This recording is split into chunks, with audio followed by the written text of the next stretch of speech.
Hello, hello. Oh, let me turn on my camera. There. Okay. Hello, hello. So it is Thursday. I think only as of what, 3 weeks ago, I started streaming on Thursdays. And there was some amount of like, well, if it lasts for an hour or two, that's fine. I just want to kickstart my day. I want to do coding for probably all of today. If we'd been done with coding, it would have been marketing. So I need to push that till some other time, which is probably gonna be Saturday. Hey, Stockton. Hey, Torvin. So yeah, let's figure out what's going on today. Adam is going to continue working on treasure chest. What are the main work areas for today? Automating things. So getting them to move chests, getting them to move keys. Yeah. The goal is to hopefully get this in the hands of playtesters by the end of tomorrow. So it's going to be a mad scramble. All right, let's put that over here. Okay, so I'm going to turn off my camera while I finish drinking my breakfast that I had.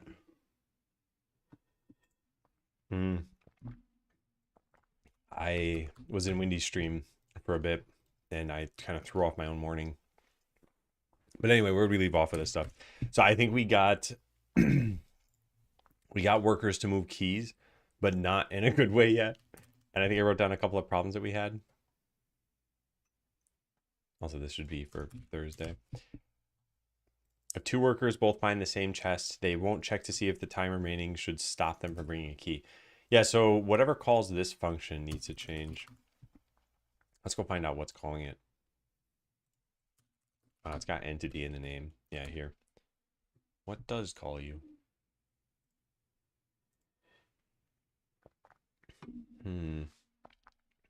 I guess it's this. If it won't accept the item anymore. Okay, that's the issue that we have. The target will still accept the item, but we don't want the skeleton to bring it there. So problem when a chest has, say, 70 seconds remaining and two workers find the same chest, they'll like over key it. Not a term. We need them to bail out even though the chest is still a valid target. And that's where this code would come in. Well, actually, no, that's not where this code would come in. I gotta think about this.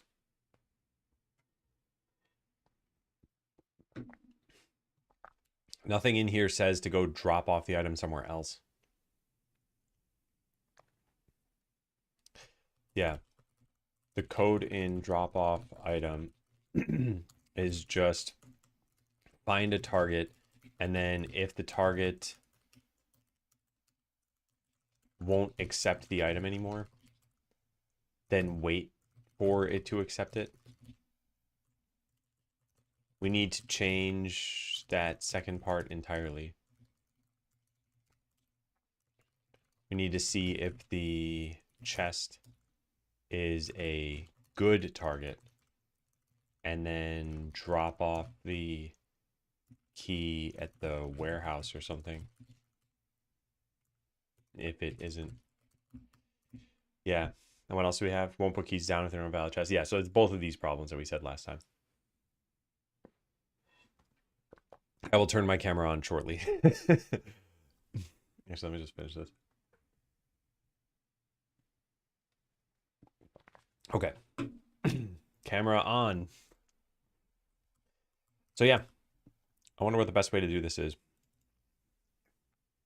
This is if you don't have a target, then find a target. And both cases, we go into wait with item for available destination. I guess we could enter this state. What is this doing? Hey, Kevin. Yeah, I was a little bit late to the stream today. Well, late by my standards, early by my advertised time. So what does that mean? That I'm a wizard. And workers aren't going to idle near those in the hopes that they become available. So there won't be a shop matching this category. Yeah.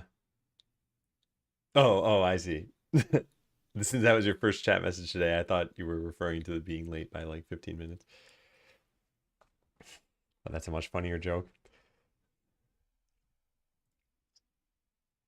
So kicking us into this state would be okay. We just need to find a different target. What happens here? Get random worker idle position. Yeah, this is bad. I think we just need a different flow entirely, maybe. Well, there are two different ways of doing this. So option one is modify existing states to have key specific logic. And option two would be make new states to handle the key specific stuff. I think we should probably go toward this and keep all that stuff encapsulated. Makes a lot more sense for encapsulation. Let me take a look. So we wouldn't have drop off item necessarily. What even put us into this state? Pickup item? And how does pickup item work? We find a target somewhere? No, we don't. Wait, what? A state prior to this one will have added this. So how do we get to pickup item? Let's look at that. Worker wander just has what, a find item that we want? Yeah, find item source. Okay, so worker wander calls find item source and goes into pickup item, which is just walk to the item and pick it up. If it doesn't exist in that time, then we just go back to wandering. Yeah, sounds good. Okay. If the item doesn't exist, then we go back to wandering. Then pickup item is, well, I guess that's what this is.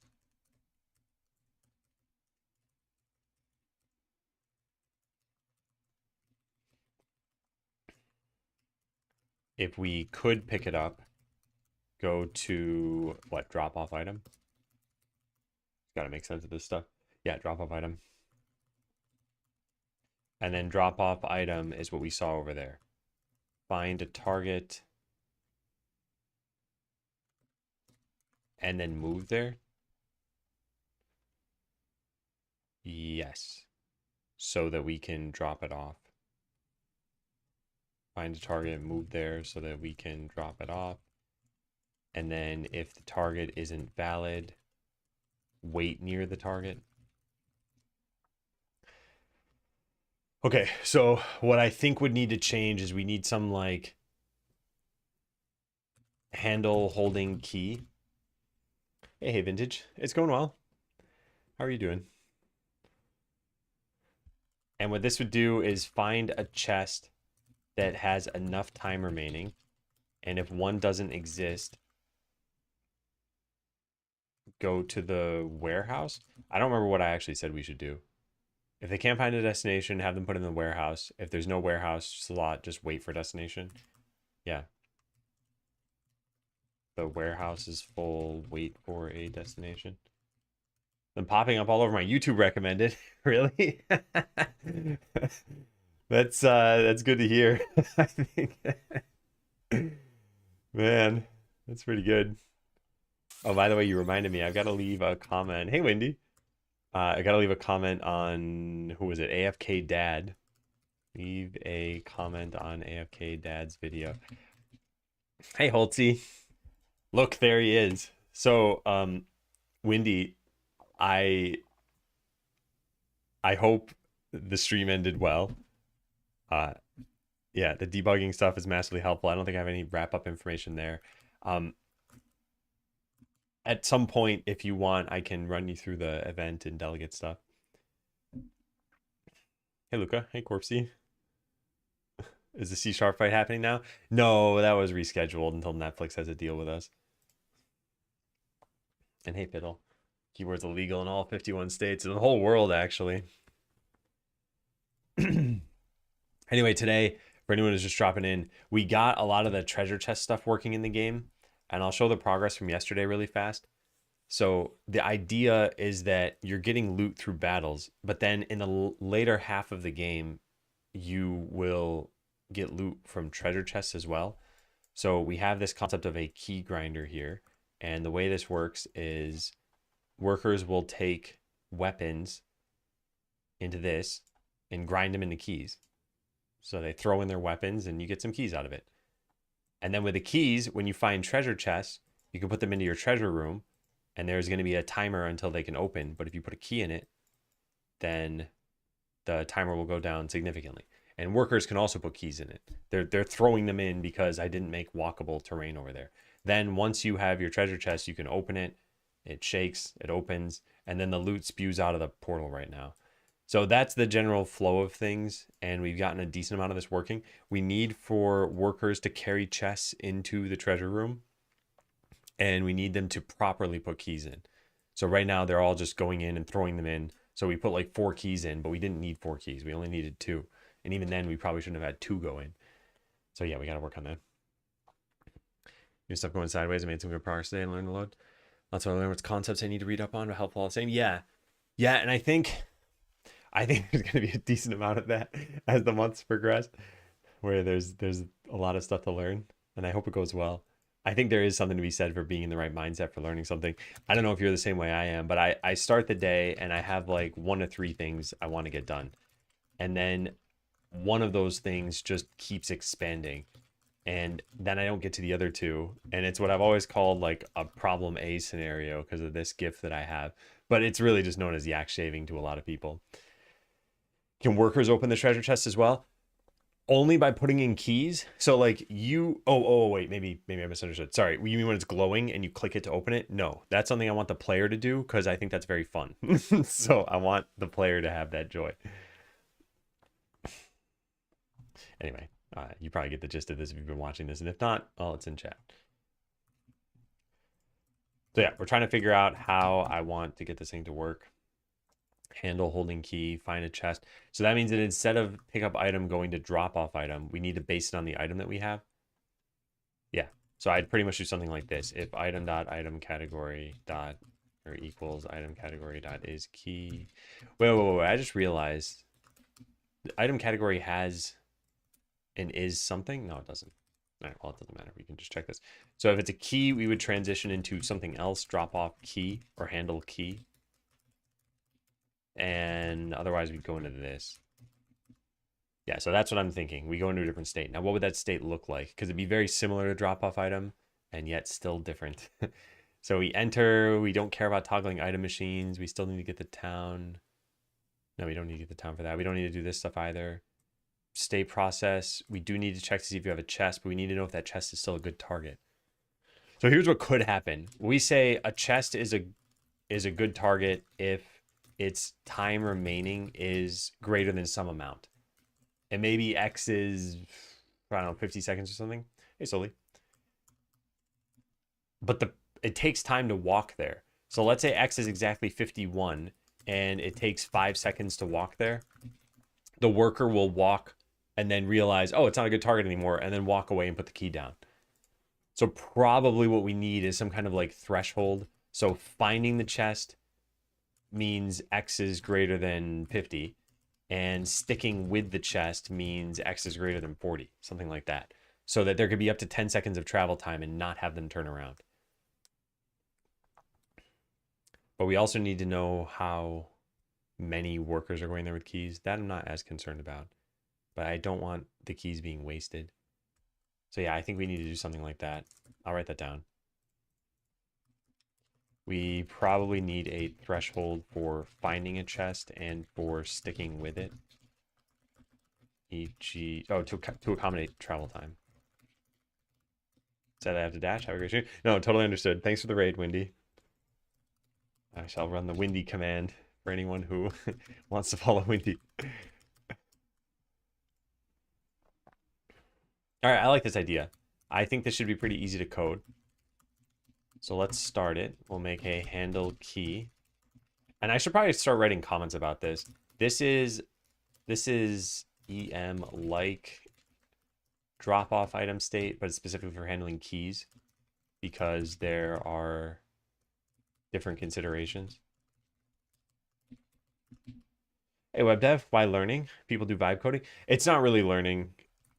The name Adam Learns was the name of a tech program I came up with in 2020.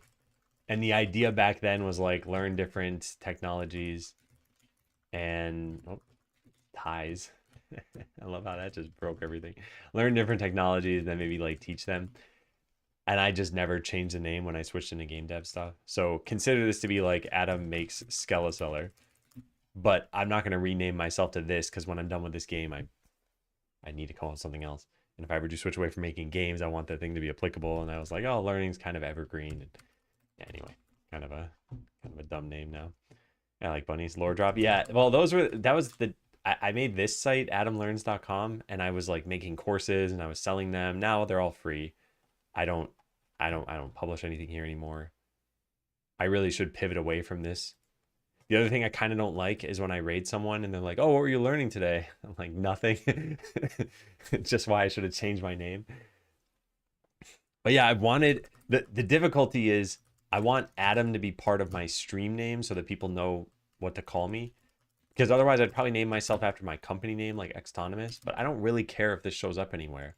But this would have been the evergreen name because whatever I'm doing is now kind of part of this company. But whatever. Maybe it should just be Adam Extonomous. The people, whenever I raid them, will be like, what does that mean? And I'll get mad about something else. All right, so we don't have an item target. I don't think we need the town here because toggling an item machine shouldn't change anything. Yeah. This is another reason why making this a different state was a good idea. We should also put drop off item and handle key. Cool, cool, cool. All right. So what happens here? If you have no target, try to find a target. This isn't really needed, I guess. We can just do all the treasure chest stuff here, huh? Yeah. Oh, weird. Is this cut off for anybody else? Did anyone else see that? It says Raider from Windy Beard Gar. It doesn't finish the name. It got truncated. Huh. Is that if I do this, does it fix it? No, wow. Huh. That's kind of funny. Adam Autonomous CEO. That's pretty good. What happens if I'm not the CEO anymore at some point? The other problem is no matter what I change my name to, if I were to change my name, even if I could somehow drop the live from my name, I need to update like 4,000 links on the internet. And I did this the last time I changed my name. It wasn't 4,000 at the time, but I went through every YouTube video and I changed the link just in case. And I don't want to do that. I probably write a script for it or something this time around. But yeah, still, I don't want to do it. And then yeah, anyway, doesn't matter. All right, so all of this could probably be deleted. And I could just write, this doesn't handle treasure chests. Treasure chests are special. Yeah. No, this doesn't handle keys. Keys are special. Treasure chests are not special. Are they? What happens when you have too many treasure chests?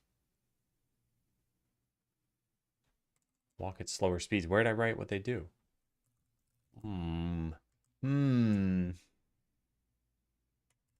I wrote this somewhere. Where did I write it? Or mimic, blah, blah, blah. Chest of a timer, chest drop, chests are distinct. Workers are holding chest should move at a slower speed. No destination. We'll bring them to the garbage slime. Yes. So then I'm pretty confident in what I'm talking about here as being the best solution. If there's no destination, they should bring the chest to the garbage slime. I'm not positive about this game design, though. I wrote that this will incentivize you to do something different, and it certainly will, but I think it'll frustrate you in the process. I think there's good incentivization and bad incentivization. All right, well, anyway, we remove this, and we mentioned why this doesn't handle keys. No, this doesn't handle traveling with keys because we need more fine-grained logic for that. So we put that code into, come on, good, cool, handle key.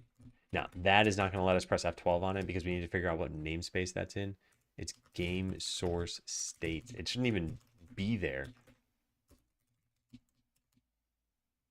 What? Why isn't this in like worker states or something? There's even a skeleton folder here.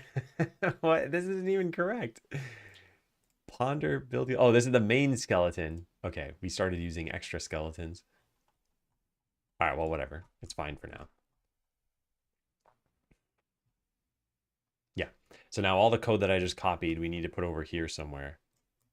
Private void do something about this code. Yeah. Maybe the key can be put to sale as well if it's not useful for you. Keys should eventually be useful for you. And I don't think you'd want them to be automatically sold because the way you get keys is by grinding up weapons, and weapons could have been sold. So you're essentially saying like, hey, I had 50 gold worth of weapons. I turned into a key.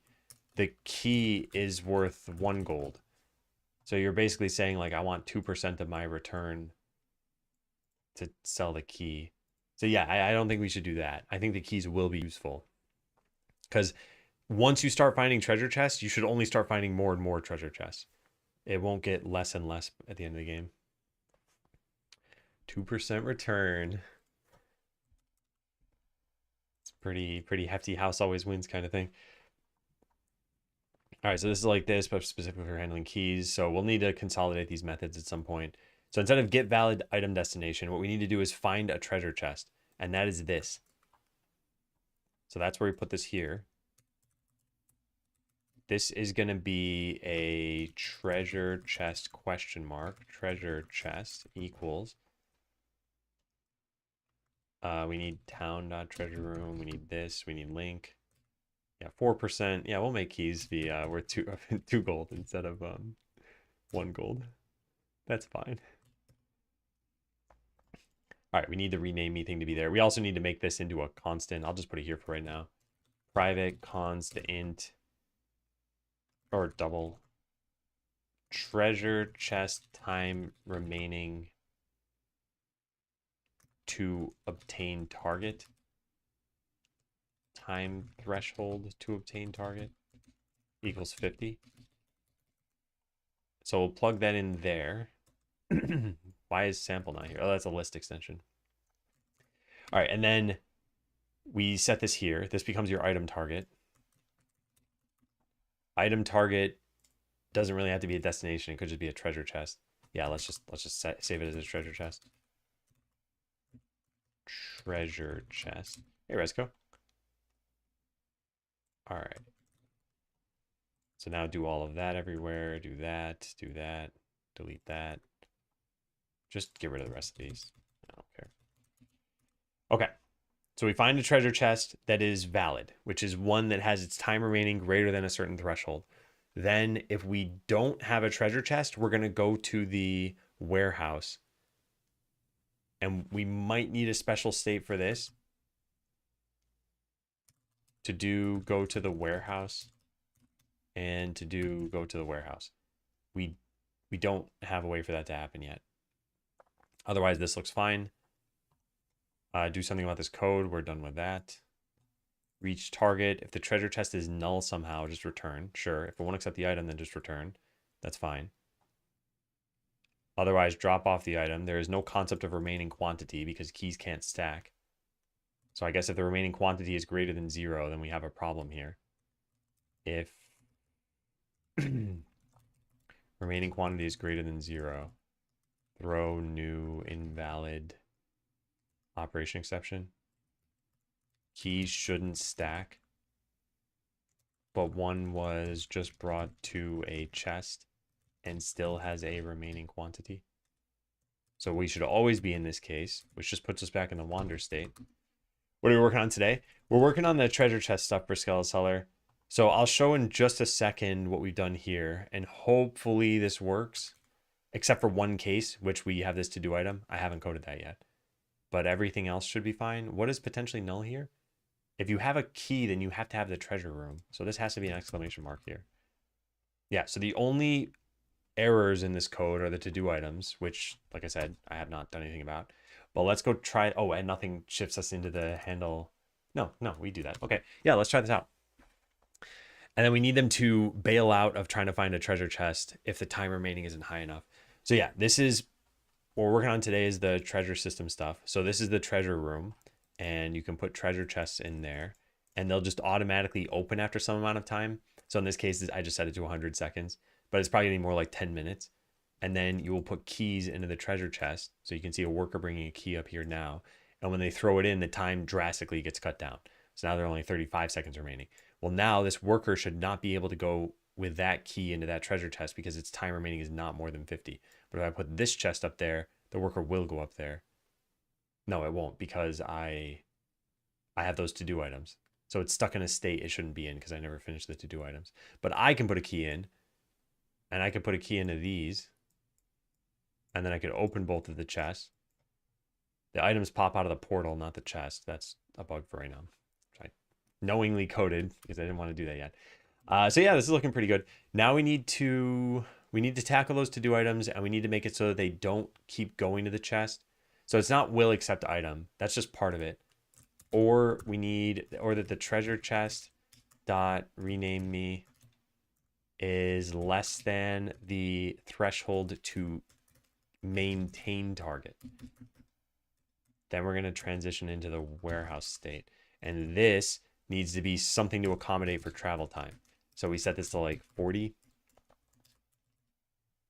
This is the time a treasure chest has to have a remaining time of at least this long in order to be considered a valid target for a worker who doesn't already have a target. And the treasure chest has to have a time remaining at least this long in order to maintain the target that's already been attained. This is to account for travel time with the key. You wouldn't want a worker to find a chest with a time remaining of, say, x plus 1 seconds, but it takes 5 seconds to get there, meaning it's now 4 seconds beneath the threshold when it reaches.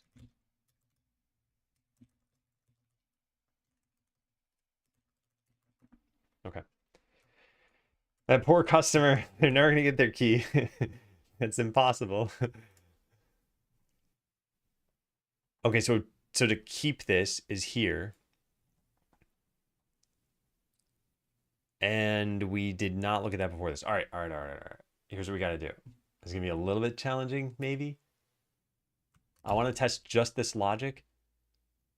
So what we need to do is somehow make a scenario where we have a chest and then 2 workers with keys, but one makes it to the chest much sooner than the other one.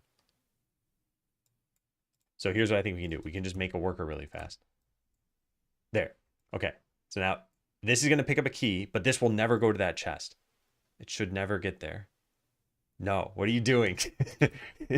You've done a bad thing. Maybe it's because of the exact times that worked out. Maybe I should set this to like 30,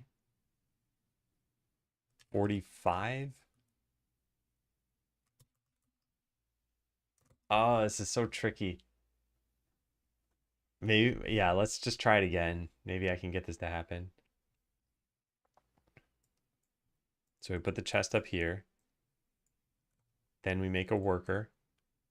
And then this worker has to be able to make it to the key before this worker can drop it off, which I might have mistimed. I did mistime it. This is too difficult. All right, well, we just need to wait a little bit longer. When the worker gets maybe like here, we click it. Yeah, now we click it.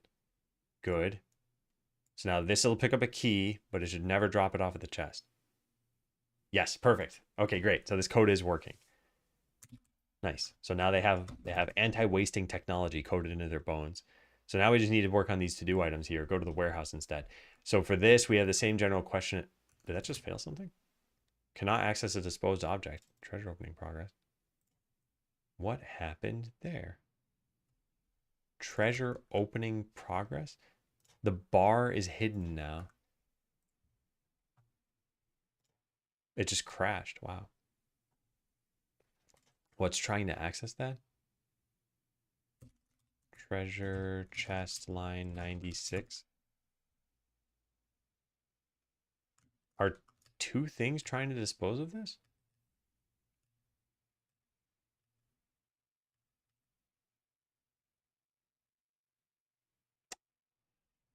Uh-oh, that's not good. What even happened? And how do I repro this?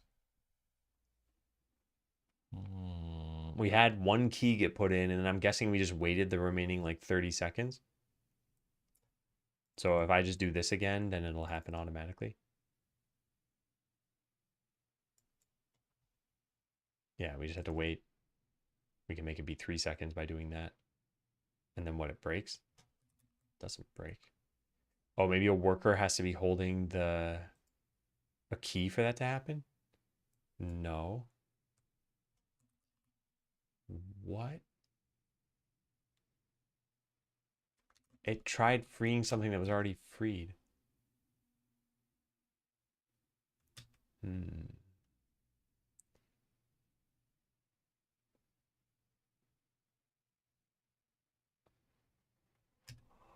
I can't think of why that would happen. This is always owned by a different parent that never gets cleaned up.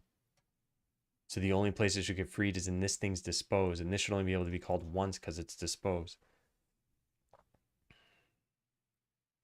I probably should have copied that problem here. I mean, I know it was coming from here. I don't know what caused this to happen though. Maybe if I do this, did it just happen? It did. Oh, okay. So it's when you go back to the title screen. Oh, now I think it makes sense. Yeah, now it makes sense. Okay, I know what's happening. When you go to the title screen, we clean up the UI, which disposes of the progress bar. Then the chest is deleted, which disposes of it again. And that's a no-no. Okay, so then how do we accommodate that scenario? That sounds like it's going to be very difficult to do. I have an idea. It's not the best idea, but it'll definitely work, which is we do this. If, what is it, Godot object dot is valid.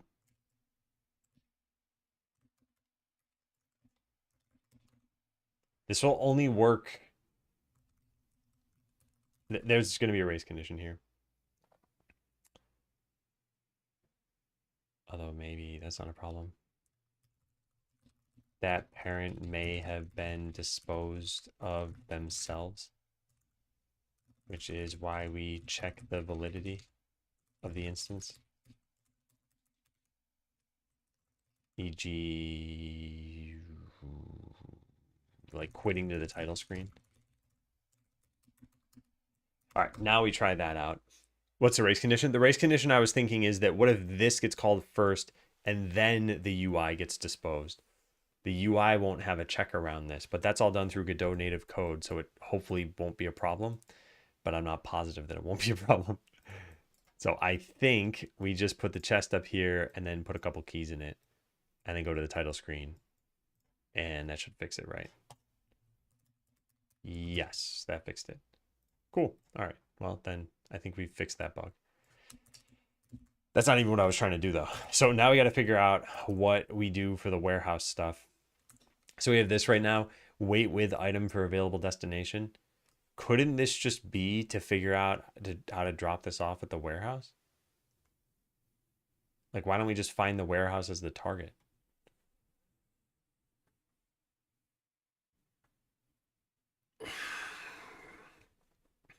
I guess at any point they could, a chest could become available again. So when there's no destination for a key, we should drop the key off at the warehouse. Question, should this be a separate state? Probably not. We have a target that is either the warehouse or a treasure chest. So basically in these cases, what we would do is we'd set treasure chest back to null and we'd have, well, I guess that's the whole reason why we'd have another state, right? So what would, let's say we made a separate state. What does that look like? It'd be like drop key at warehouse. And it would just be walk to warehouse, check for treasure chest. If one exists, switch to handle key. So handle key would be renamed. Handle key would be renamed to put key in chest. No, it wouldn't be. It'd be find destination for key. Yeah, that's more like it. Which could be a treasure chest and could be the warehouse. But if it's a warehouse, it's going to go into a different state. All right, how about this? Let's just save a thing and let's just write out the code and see if it looks clean. Because it shouldn't take that long to just design by doing. So we do this, we delete that thing, we probably get rid of this stuff. Well, we might want one of those constants at least. So this would be the warehouse. The warehouse, oh, the warehouse doesn't even have to exist. I didn't even think about that. Maybe we require that it exists. Like you can't build the treasure room without the warehouse. No one would practically get here without having built it. But yeah, we need to accommodate what happens if it doesn't exist. I guess we said they'll just wander around.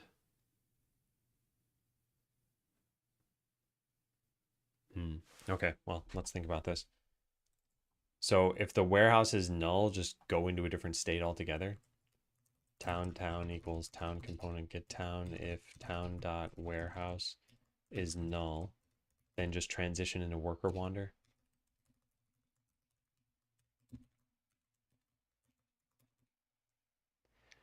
Otherwise, we know a warehouse has to exist. So we just walk toward that warehouse. The target location is just going to be anything in the warehouse. This already happens somehow in drop off item. I don't know how.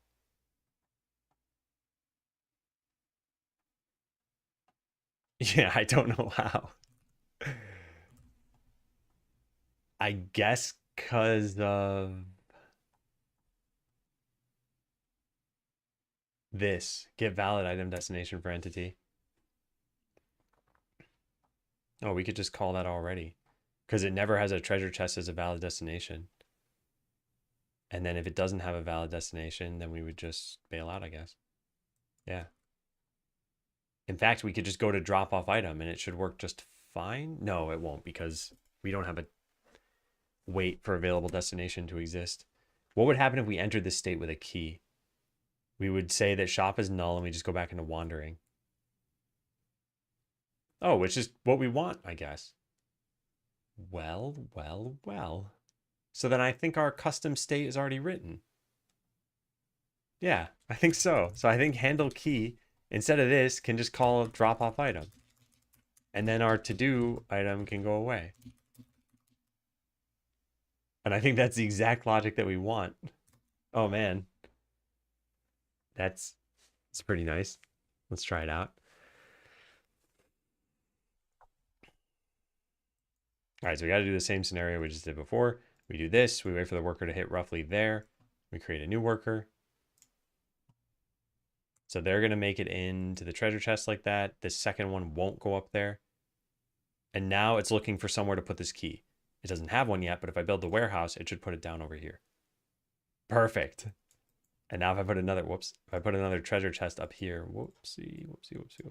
There, one of them will bring a key up there. But the other ones won't. But wait a second. They won't ever shift from putting it in the warehouse to bringing it to a treasure chest. Yeah, that's, I guess, the problem. Oh, that's too bad. Yeah. All right, what happens if I put another... I don't want all these keys here. Delete.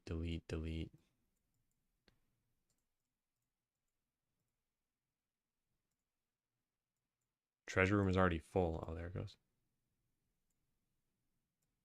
No, clear up space. Did they pick up keys?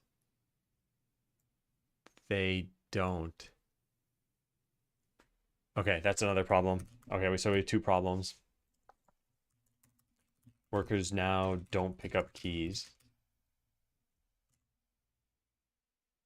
And workers with a key who are going to the warehouse won't redirect to a chest if one becomes available. And we're gonna have another problem if we do this. I don't think we can use drop-off item. I think that's a mistake. I think we need to make a new state for that. But yeah, workers don't pick up keys because pickup item requires get valid item destination for entity to return something. Hey, Matt.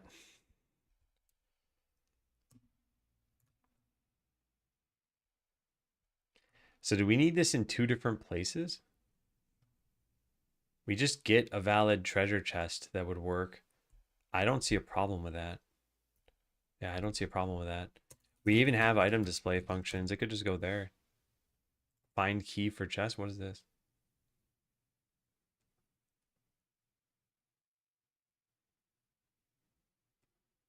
I don't know what that's about.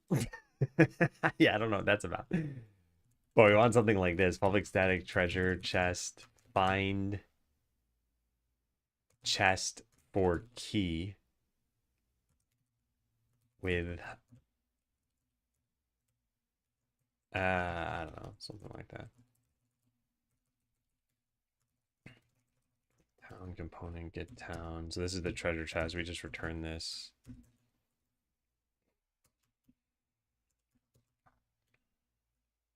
And then this threshold, I guess let's just make this public over here. And this is from handle key. We need to relocate a whole bunch of this stuff. A lot of little problems here. But we'll get there. That'll all be handled in the cleanup phase. I just want to go as quickly forward as we can. Hey, the desire for 100% test coverage leading to everything having an interface and checking that every single call is made X times with Z parameters. Yeah, the other thing is 100% coverage doesn't always mean what people think it means. Like you should be, if you're going to try 100% coverage, you should be testing every branch through your code and not just every line of code. Like line coverage doesn't let you know that a function was tested properly.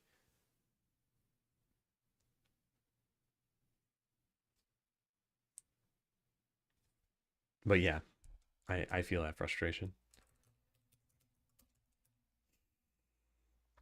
Okay, so this is looking good. We change this over here. We say this is item display functions dot this for the entity. We don't probably need the town here anymore. Yeah. Tests rarely actually catch bugs, but I spend more time on them than features. Well, the test rarely catching bugs, I don't think is actually all that interesting of a metric. Because they might catch a bug in the future and they give you confidence that you don't have bugs in your code if written well. And they might catch a severe bug later down the line. So yeah, that's character coverage. I do molecule coverage. I make sure that every molecule that was used in validating what's going on in my editor is the same every time. You need to get on my level, the microscopic level.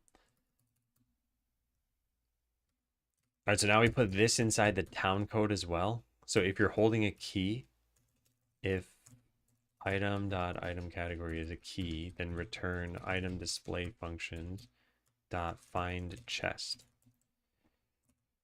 Do we need an entity?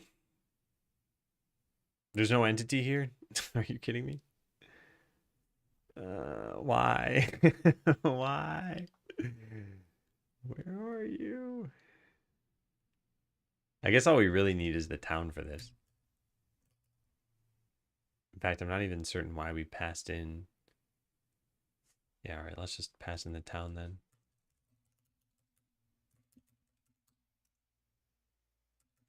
And then here we pass in the town. And then here we pass in the town.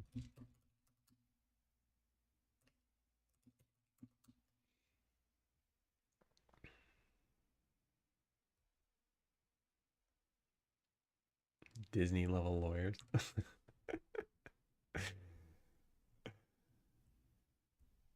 All right, so this will fix problem number 1. Now workers should pick up keys.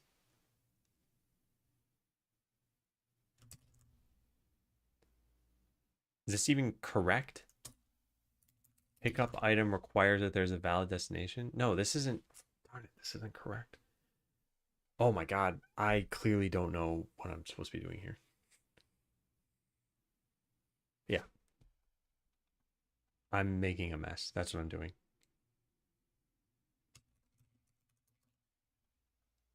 All right. Find item source. This is what we need to change.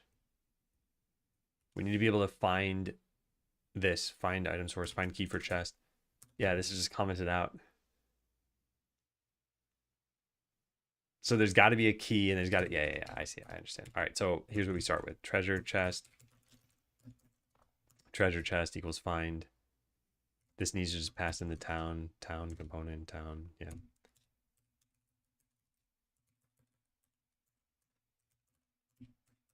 Okay, so the chest needs to exist. If the treasure chest is null, then just return null. So if there's no chest to open, then we don't care whether there's a key. But now that we know there's a chest to open, we need to see if there's a key somewhere. And the only place that keys can exist in the warehouse, on the ground. Can they be on the ground? They can technically. Yeah, or in the key storage. Oh boy.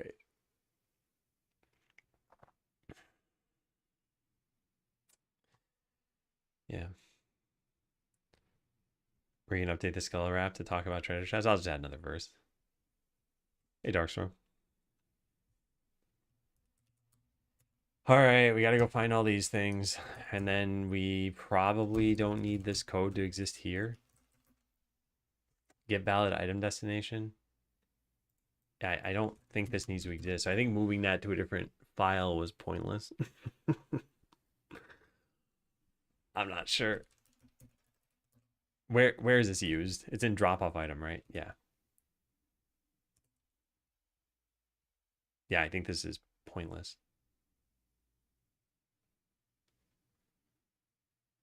No, wait, it's not because of this, right?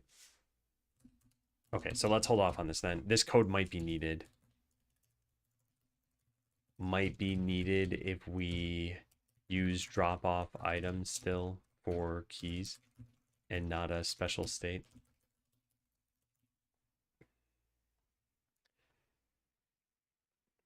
All right, so we want something like this. And it could be anywhere. I guess we start with the ground items. How do we even find ground items? Ground items. Okay. Worker wander. Find ground item. Here it is. Random item on ground. How does this work? So we don't want a random item on the ground now. We want a key specifically. All right, let's take a look at this. So find items where it has an item, it's not held, and I guess it is a key. And then just get a random one of those. This is already a list, so I don't know why we did this. Why don't we just do items on ground.sample? Yeah, strange. And we even have this here too. This whole thing could be simplified, right? Turn items on ground.sample 1 first or default. And then we delete all of this code. Yeah. Do we do that elsewhere? Random.shared. What was that? It said random.shared. Yeah, where is that? That was the only place that existed? Strange.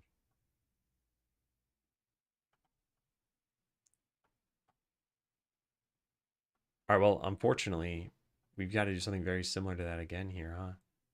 I guess this. So first we check if there's something on the ground.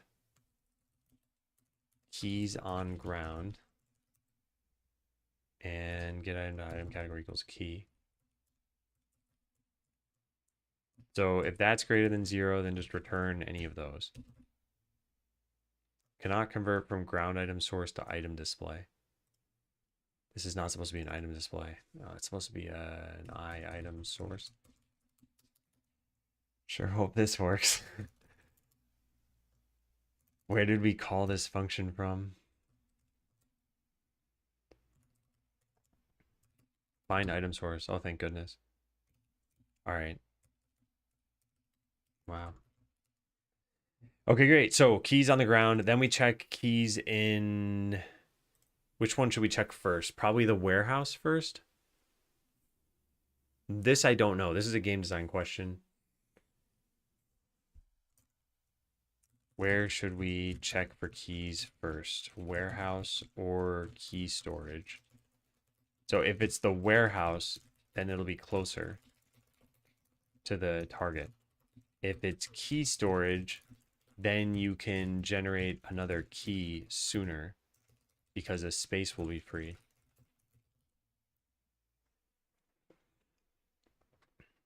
But if there is no target, it'll just end up in your warehouse again.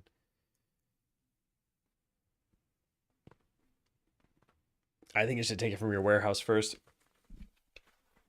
Yeah, I'm going to do that.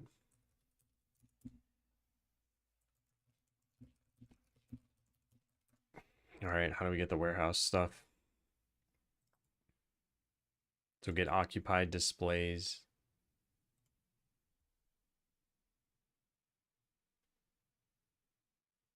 That are actionable. Get valid item destination is not null.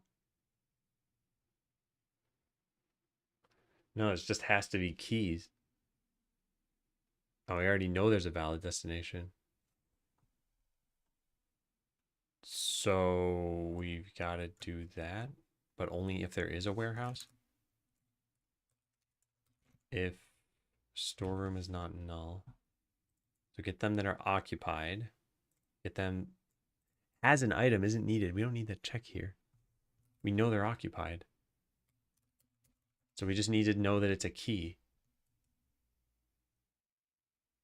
And if that's not null, return that. No, that's bad too, because now this isn't going to be sampled. So we need to find all of these. Where? So this is going to be a... I guess we're going to do this the same way we did here. List of item displays. Keys in warehouse.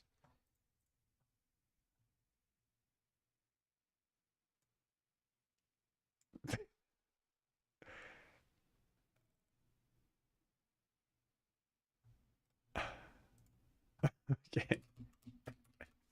I had to do it. You're being trained on this right now. Keys in warehouse to list. Check if the count is greater than 0 and return a sampling of that. Nullability of reference types and value list item display doesn't match. Yeah, we know these have to exist. All right, and then finally check the key storage. The key storage can only hold keys. So how does this thing work? Key storage dot get what item displays? Is that all we have? Oh, it's a storeroom. Well, well, well. Should we have like get items of type? Maybe we should. Maybe that's what we should do instead of this garbage. Well, not get items of type, but get item displays holding item of type. Probably simplify some of this. All right, well, it's going to be pretty much identical to what we have here, right?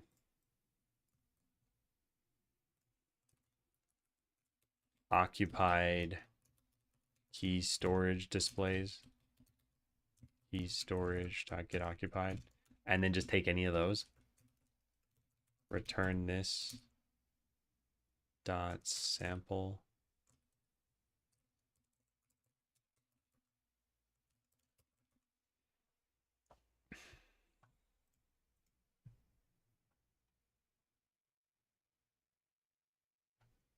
I figured it was something like this, but I had not seen the original image.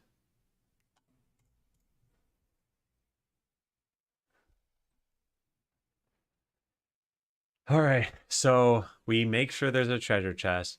Then we check for keys on the ground. Then we check for keys in the warehouse. Then we check for keys in key storage. And that is in find key for chest, which is what's going to cause us to pick up an item. And then we just go test this out, I guess. Oh boy. Oh boy, indeed. I underestimated the nitty gritty of this stuff. I thought this will all be so simple. All right, so if we put this here, they should go pick up a key from the warehouse and put it into the treasure chest. But they should only do that once, because after the first time, it won't be a valid target anymore. They're not even doing that. No, there's no bug either. All right, so is this being called? No, it's not. Is this ever supposed to be called? No, it isn't. Okay, well, and that explains that. Yeah, they just don't ever call this function to try to find a key in the first place. I guess it's pretty similar to finding a warehouse item. And we said it should be, what, a 50-50 chance or something? So if not find ground item, let's put this all into its own function. Find item to pick up. What is this stuff? So make sure you're not holding an item. If it's an adventurer, make sure adventurers can hold items. So this is more like ensure that you can hold an item. Private void can entity pick up item, any item. In general. It's probably kind of stupid, but yeah, we'll put this here. And we'll say that these two returns are return falses. And then there's a return true at the bottom. I didn't mean to copy both of those. All right, make that into a bool. So now this can just be if not, then return. So that this code is much simpler now. All right, so we're going to see if we find a ground item, then just return. So now this code can be deleted. Now there's going to be a 50-50 chance that we try to find a warehouse item or a key first. What's the best way to do this? Because these are functions with side effects. They're not just find the item, are they? No, they're also transition into picking up that item. We could make them just find the item and then randomly choose one of them. Oh, that is extra work. But that's probably the smarter way to do this. Alternatively, what we'd have to do is we'd have to roll which one of these functions to call first and then call the one we didn't call afterward. I guess that's not that bad. 6 of one, half a dozen of another. All right, so we need a list of functions then, which is going to be a little bit annoying. Find item source. Find warehouse item. They're just Boolean functions. So we could do func. Do they take something in? No, they don't. Bool? Is that a thing? Test equals find warehouse item? Oh, yeah, nice. Perfect. Okay. So what I want to do here is I want to make a list of those functions. Location or like functions to call. We don't have a list here. Yeah. So functions to call are going to be warehouse item and key for chest. And we're just going to shuffle this list. There's no shuffle function. Is it a link thing that I can import? Oh, come on. There's no shuffle?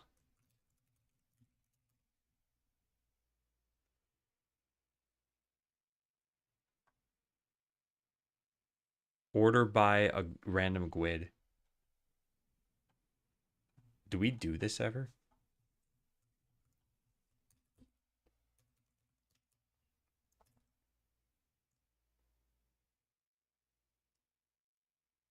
No, we never do this. We have the sample. Is that the same? No, that'll just pick one of these. And then we also need to pick the other one afterward.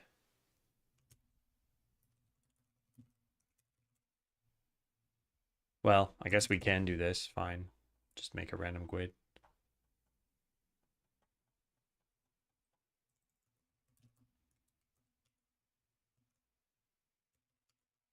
Sample receives a random number of... Oh, yeah, you're right. Just sample both of them.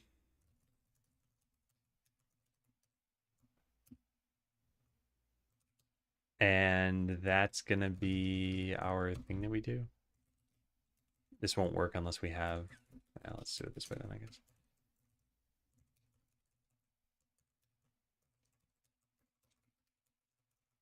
Shuffle.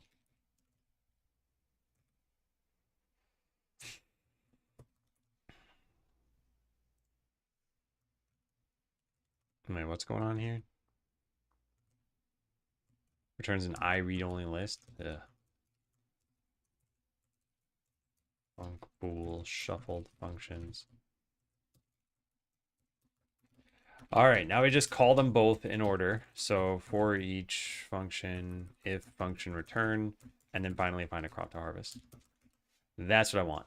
So randomly pick whether to check the warehouse or... Wait, find warehouse item. Oh my God, this is so stupid. This is going to find a key twice.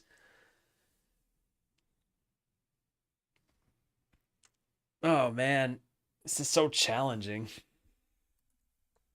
Yeah, because all this does is checks to see if there's a valid item destination for this. Although I commented out this code. Oh man. Yeah, I think we need a special state. We can't use drop off item. Yeah, handle key probably needs something different than this. A special state for this.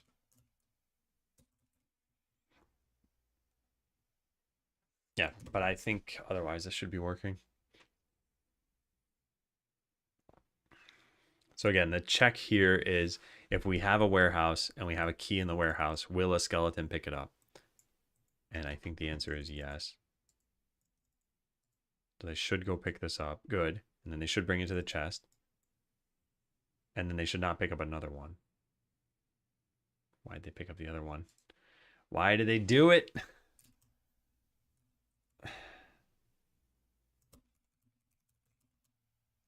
There's no winning. There's just no winning. What is considered actionable is if there's a destination for this, and there is a destination, and it's considered to be an empty warehouse display, so this will just never work. Maybe we specifically have this return false.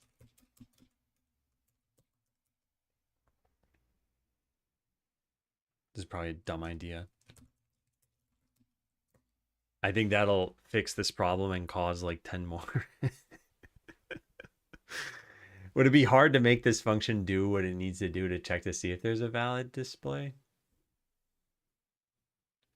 Because what did this do originally? Oh, it found a warehouse display for it. That's the problem. So it picked it up only to be able to drop it off again. So it won't pick up a key right now. Yeah, now it will pick up a key. And then it'll only pick up the one. No, it picked up another one. Oh, this is the worst.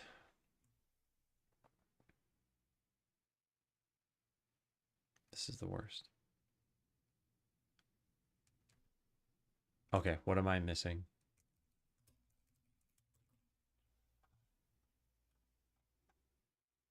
It's either that they're finding a warehouse item or they're finding a key. I don't know which one. There needs to be a treasure chest that's valid. There wasn't one, so it can't be this. This just returns null immediately. So it must be that it was an actionable warehouse display, but how is that possible? We get occupied warehouse displays. We make sure that their item has a destination. Their item shouldn't have a destination. It's a key. Oh, wait, get valid for warehouse is false. So it shouldn't have mattered. I shouldn't have even needed to do this. All right, I got to find out why they're picking it up. Let's just put a breakpoint on worker wander.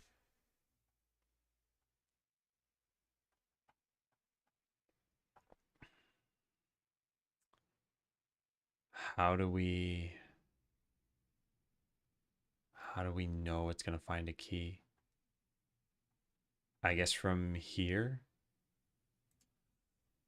Yeah, so if item source dot get item dot item category is equal to a key, found a key. Okay, now we just put a breakpoint there and we run this. So the first time it finds it, it'll be totally fine. We expect that. So it'll break in once and we don't care. But the second time it breaks in, we do care. So I do this, I do this, I do this, and it should break in immediately. Yep. And we don't care about that. Now we just speed it up. Now it breaks in again, and we do care about this. Why did this happen? Find key for chest caused it to happen? How? This can only return things if the chest has more than 50 seconds remaining. It doesn't. Oh my god. Oh, this is stupid. Okay, I know what's going on. The key has a travel time to the chest. And in that time, the treasure chest still has a time that's greater than 50 seconds. So we need to figure out how much time is remaining after the keys that are going there will have been put in. Hey, Pressel.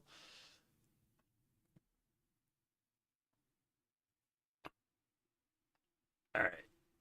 All right, we can fix this. We can fix this. This has got to be the amount of time that will be remaining. Amount of time that... Oh, that's true. Yeah. I'm guessing there was no family time today. That will be remaining after in-flight keys are handled. That's what this should be called.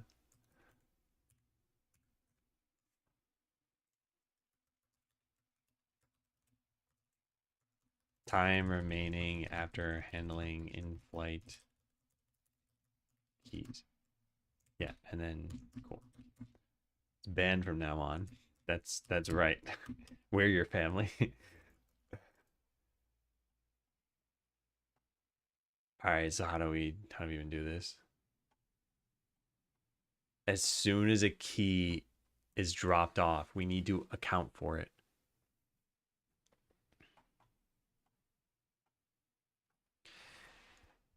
So I guess here's what we do. We do private double time from in-flight keys. So this is going to be this minus this. Then as soon as you say make key fly to chest,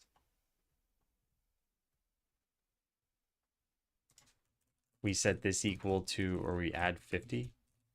And then once it makes it in, we subtract 50.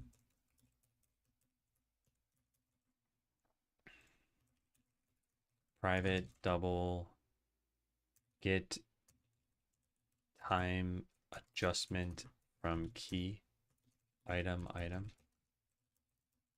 return 50. All right, so double delta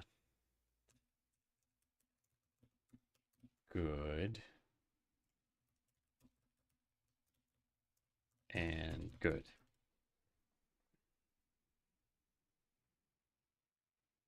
All right, now I think we've finally done it.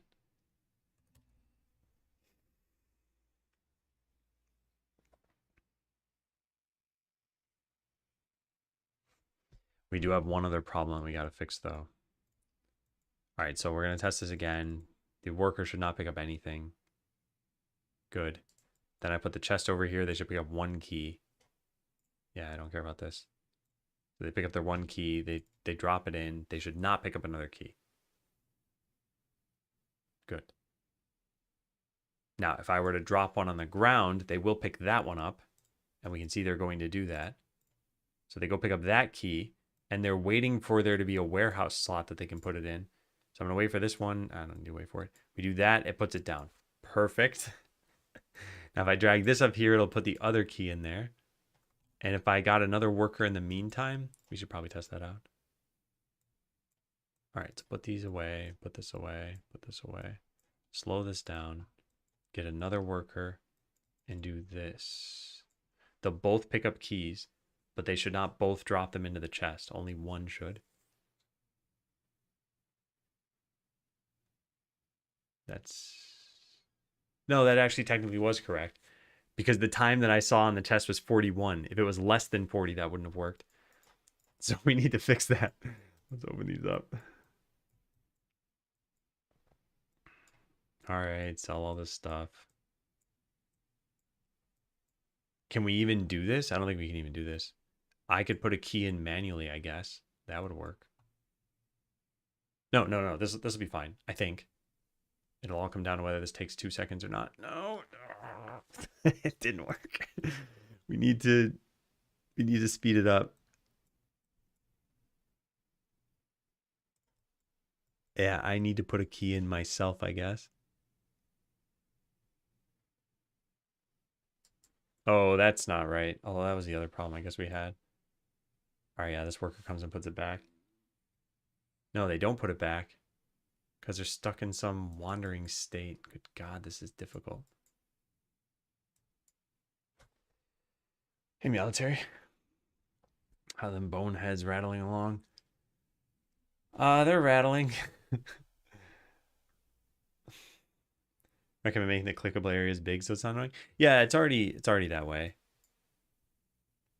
So if you have, let's say, a potion here. So let's say you drag this into here. You could drag it anywhere in this like massive rectangle. So I could put it here and it'll still go into a display. Same thing with shop. I could put it at the edge of the shop and it'll go into here. And same thing with keys. I could drag this up to this corner and it'll go into the chest.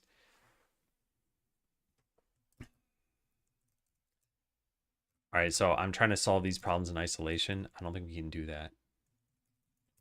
I think we need to solve this other problem now. Workers with a key who are going to the warehouse won't redirect to a chest if one becomes available because we are using just drop-off item for everything. And drop-off item tries to find a valid destination for the entity, which will never find one for keys. Yeah, this is just I should just make another function. All right, well, didn't we make one and I just never... Yeah, here it is. I just never used it. Drop key at warehouse. All right, let's go use it.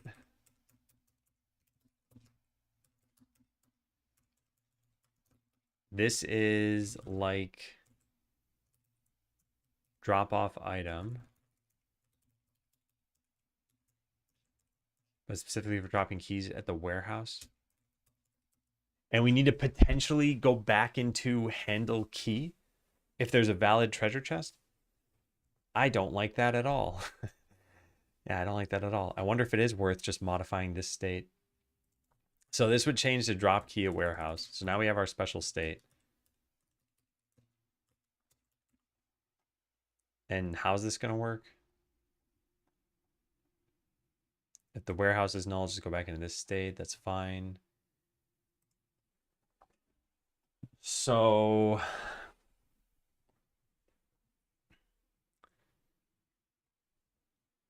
I want this to be able to find a treasure chest. Yeah, so I guess we can look at this. And if such a treasure chest exists, treasure chest. If this exists, we should transition states. But what state do we go into? Handle key, I guess? Transition? What's the transition function? Transition, yeah. Name of handle key. Okay, then just return. So if a chest becomes available, we definitely want to do this. Otherwise, we just want to go to the warehouse. So we want our target location to be the warehouse. And if the warehouse doesn't have space, we wander. So find the warehouse. Find any empty display in the warehouse. If it doesn't exist, just wander around. And hopefully all this works. I don't know. We'll find out. How do we find the warehouse? There should be a drop-off item that already finds it. It's doing this, which finds empty warehouse displays. Here we go. I'll launch a horrible game on the other screen to relax. Why don't you launch Skeleseller? There's a demo. It's like 2 hours of gameplay. You can play that. It's not a horrible game.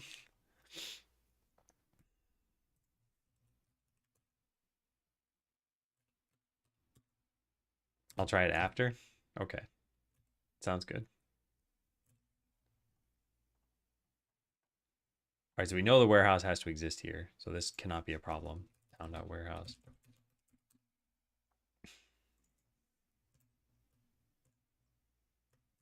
So item destination.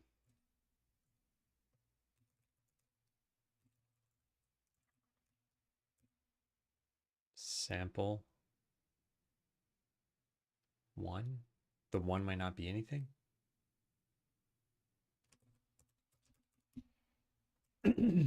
What franchise?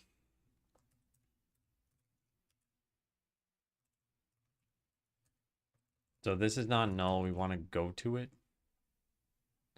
And we do that inside drop off item, I guess. Whoops. Bumped my keyboard on my desk. The old Hitman games. I haven't played any of those.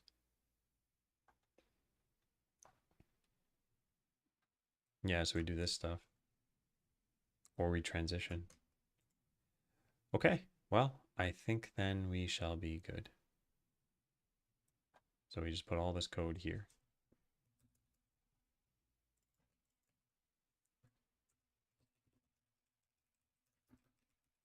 All right, worker, wander. All right, do we do this code in a bunch of different places? Reach target equals reach target. We might. All right, so what are we missing now? Converting null, literal, or possible null value to non-nullable type. Okay. So now what does reach target do?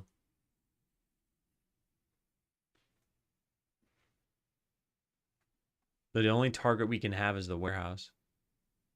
Yeah, the only target we can have is a warehouse. So we need to check to see if we can drop this off. If item target is null. Because we don't know what we're trying to reach. It can't be null. It's a warehouse display. It may not be able to accept the item anymore.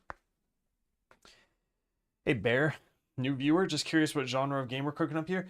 So it's an idle light, like town management game, kind of an auto battler. The Steam page goes into a little bit more description about it, but the general idea is that or general game design philosophy is it's just supposed to be casual and fun. So this is not some like make you feel friction so that you feel like you need to spend more money on the game or something. That doesn't exist. It's not strategically super deep. It's more of a turn your brain off and just experience the fun colors and watch numbers go up.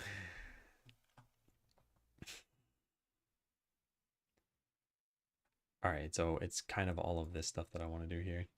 The best kinds of games. Yeah, some people want strategically deep games, and some people want their brains to be engaged for games. I find that after working all day, I do not want my brain to be engaged. I want to understand very quickly what to do and how to do it.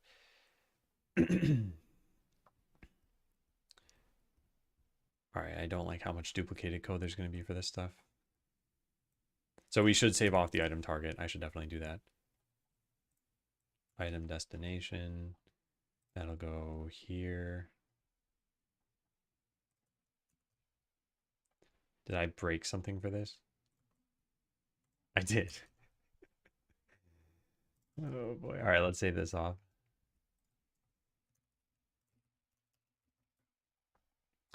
Good, and then in reach target, we want the code that was supposed to be taken from here that I just messed up. And let's see. So this is null return. If it won't accept the item, then return. Otherwise, try dropping off the item.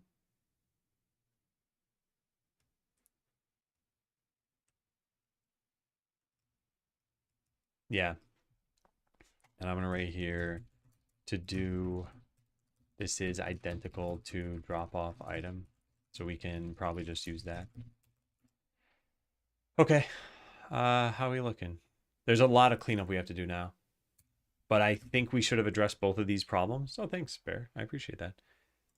Workers don't pick up keys because pickup item requires get valid item destination return something, which now we don't need. So this doesn't need to handle treasure chests and it doesn't need to handle keys. This doesn't handle traveling with keys. See that. And treasure chests we just don't allow you to pick up yet.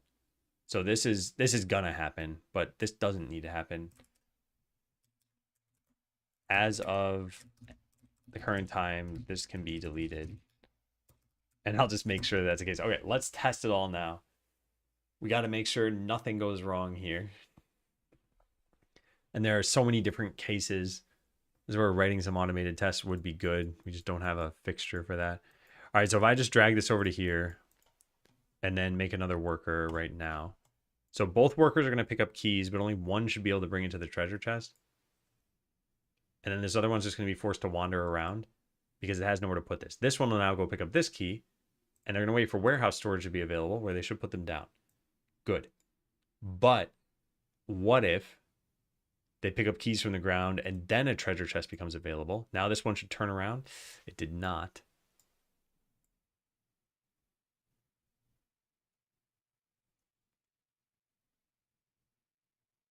Okay, that looked like a bug.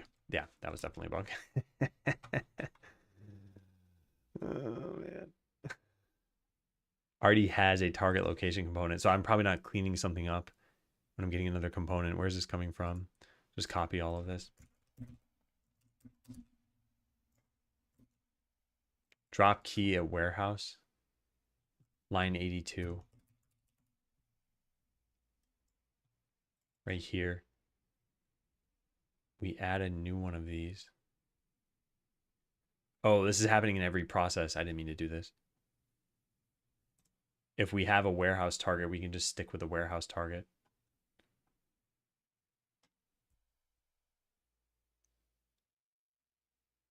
Yeah, this is not correct. We only want to do this once.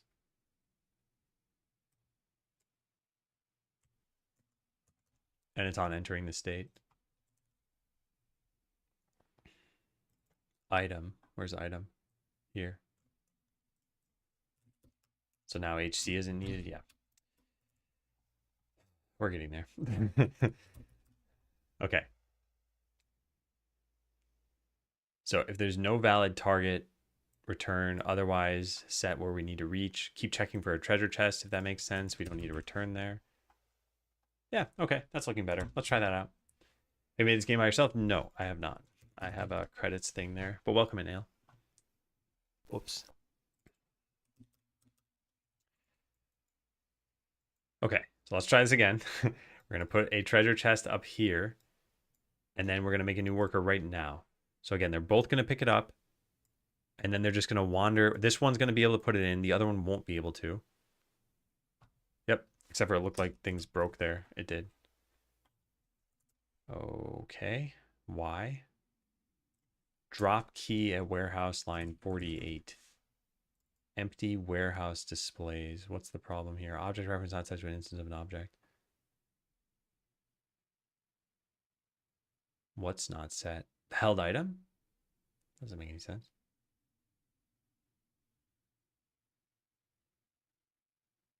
Huh. I don't know what could be problematic here. The town has to be set. The warehouse. Oh, the warehouse doesn't exist. Well, we checked that here.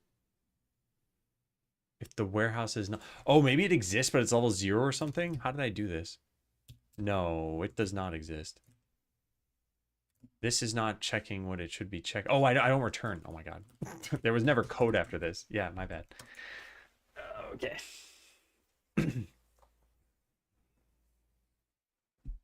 Well, didn't take too long to find that at least. All right, let's try this yet again. So we put a treasure chest over there. We add another worker right now. This will pick up a key. The other one will pick up a key. This will drop this in. The time should be less than 40 seconds. Yep, so this one turns around. Now they're both going to look for destinations, which is either the warehouse or if I put another chest over here, they should go to the other chest. They are not. So why is that happening? They should have code. Like if I click this, it should break in immediately, right? It's not. Oh, because there's no warehouse. Oh, so they're in worker wander. Ooh, so nothing's putting them back into the right state. I think we have something over here. Yeah, if it's holding an item called drop off item. No, we need to know what kind of item they're holding. So this is not all we need here. We need to get the actual held item component. Held item component, question mark, HC. So if HC is not null, so now we know that they're holding an item, but we need to know what kind of item they're holding so that we know which one to drop off. We have something to test whether we should enter a handle key. Where is that? Here it is. So it's this logic that we want here again, which, yeah. Item equals hc.item. This is duplicated code too.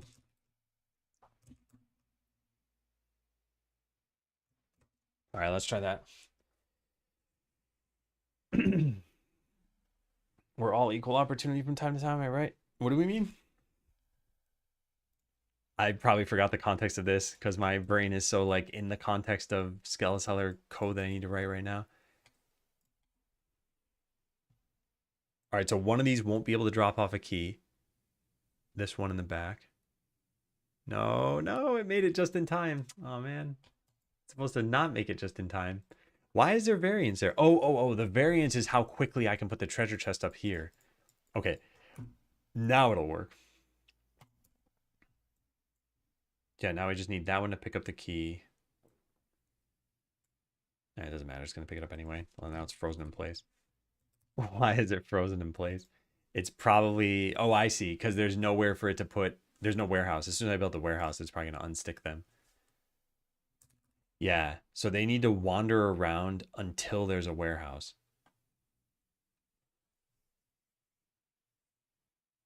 Okay, that's a new problem. Problem, if you don't have a warehouse, workers infinitely move between worker wander and handle key. Worker wander, handle key. Handle key will realize that there is no treasure chest, so it's going to go into drop key a warehouse, which is going to go right back to worker wander because you don't have a warehouse.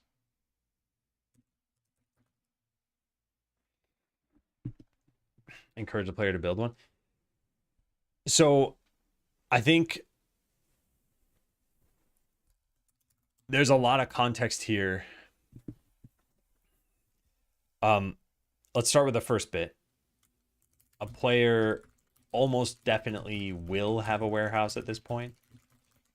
For them to not have gotten it would be ridiculous. It costs 30 gold, and by the time you can get the treasure room, like 500 gold should be affordable. So 30 gold is like, yeah, might as well just get it. And the game highly encourages you to get one like an hour sooner than when this will be a problem. So if you still don't have one, maybe it might be to encourage you to get one, but there could eventually be game modes where the warehouse doesn't exist, in which case there'd be nothing to encourage you to do. So we just need workers to not run around in an infinite loop.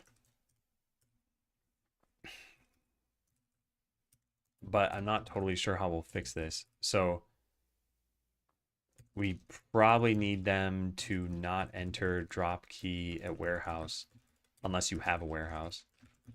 Yeah, that would do it. So what would handle key do then? It would push them back to worker wander. So wouldn't they move at like half speed if we do that? Is this the only place where we ever go into drop key at warehouse? Yeah, it is. Okay, so what if we just cut this out and they just never transition? What would happen? They'd be in handled key forever, which would mean they're not wandering around.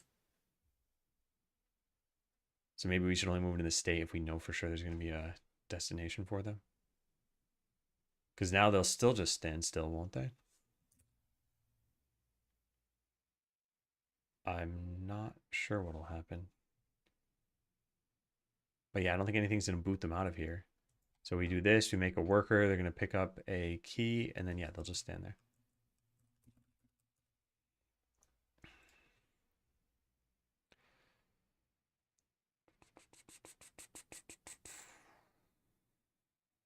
So this is that there is no destination for this. Handle no treasure chest destination. All right, for now, this just has to say this. And then these can be changed into handle no treasure chest. But what we should do is check to see if there's a warehouse. So town, if town.warehouse is not null, then transition into this. I guess let's do it the other way around. We'll go into worker wander if it's null. It is just going to kick us right back to this state. I don't know what that's going to do. Maybe it'll make them look like they're just standing there for a frame every so often. Not positive. We'll find out very soon. No, it looks like they're just not moving. No errors or anything. The warehouse is null. Go back into worker wander. I guess worker wander just immediately puts us back into handle key. And then handle key puts us back into this. So they never actually wander around. So maybe we need this to be aware that you don't have a warehouse so that you can wander around for longer. What does name of refer to in your code? Name of is literally the name of this string. So it's going to be the string handle key. And yeah, that's a C# reserved word. It tells you the name of a variable. Because all of our states, we transition based on a dictionary of keys to states. Or a dictionary of state names to states. And the state name is the same as the name of the variable name. Yeah, avoiding magic strings. The other way you might do this is you might have like an enumeration of all your different state names or state values. And there's just no reason if we can just use name of for this. Yeah. All right, so we want you to stay in the worker wander state. That's what I realized. But in order to know that we want you to stay in the worker wander state, we need to know that there's not a chest and that there's not a warehouse. So this would basically have to find the target first for us to then set it later.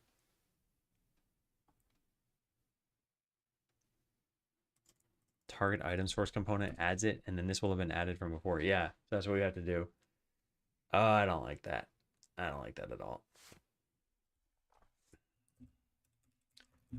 The real solution is for worker wander to make sure there's going to be a valid target before transitioning to handle key.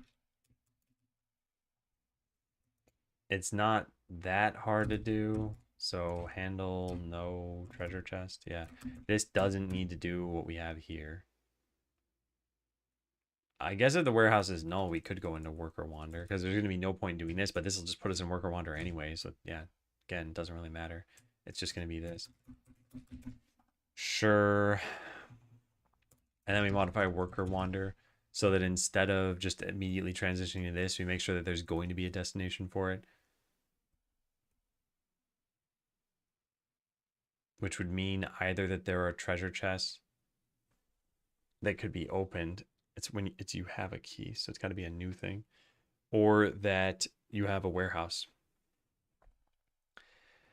But if the warehouse is full, then what do we do? We're just gonna go back into worker wander, aren't we? Drop key at warehouse. Let me take a look. Yeah, if it's full, we just go back into wandering. So again, we need to make sure there's a valid thing.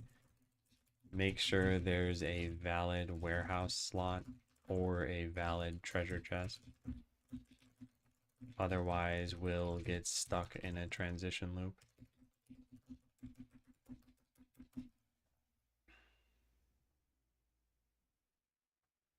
Oh, man. I wonder if this just means I could have made these states better.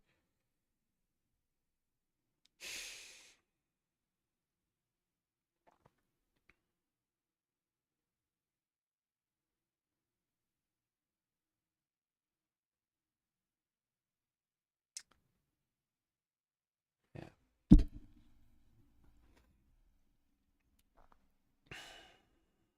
All right. So item display functions has something that checks to see if there is a chest for a particular key.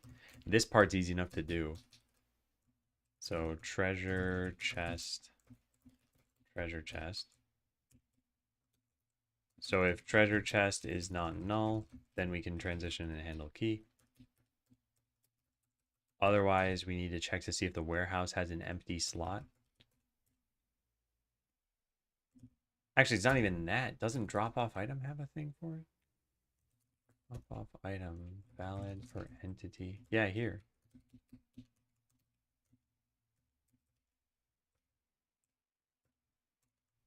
Town not give valid item destination, and we say true for this, which is allow finding warehouse.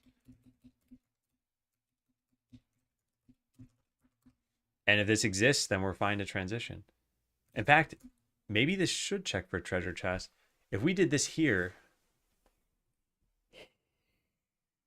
there's some very particular reason why at 10:03 I said what I said.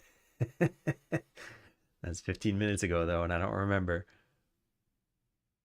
I guess it just has to do with where this is called, which is not in many places. We'll never be in there. We will be in here. What does this do? This is what I'm trying to call right now.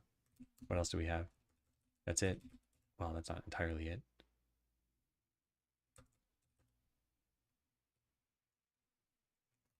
Get the town, get the held item, make sure that this thing exists.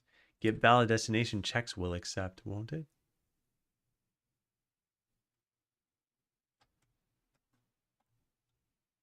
I don't think this part's needed. I don't know if this function is even used. It is in exactly one place. Drop off item. This sounds like exactly what we need. Why did this exist twice then? Or did I just add this code? I think I just added this code. Well, that's a mistake. No, we had drop off item there already. Is holding item. Drop off item. But now we need to know that you can drop off the item. So I guess that was always fine. Okay, well, we're retreading the same ground at this point. Roll the vid back. I could do that. I think I'm gonna try this out the way that I have in mind, and if it doesn't work, we can try to figure out what I was thinking. So this calls into here, this calls into here, this needs this code. This doesn't handle traveling with keys because we need more fine-grained logic for that. See handle key. I don't know if that's necessary anymore. Let's track the worker states and find out what's going on here. If you're already holding an item, find a place where you can drop it off. Oh, I guess this shouldn't transition into drop off necessarily. This should check to see if the item you're holding, held item component, if hc.item, item category equals that. Yeah. But other than this, I think we're fine. Find item to pick up. Yeah, I think we're fine.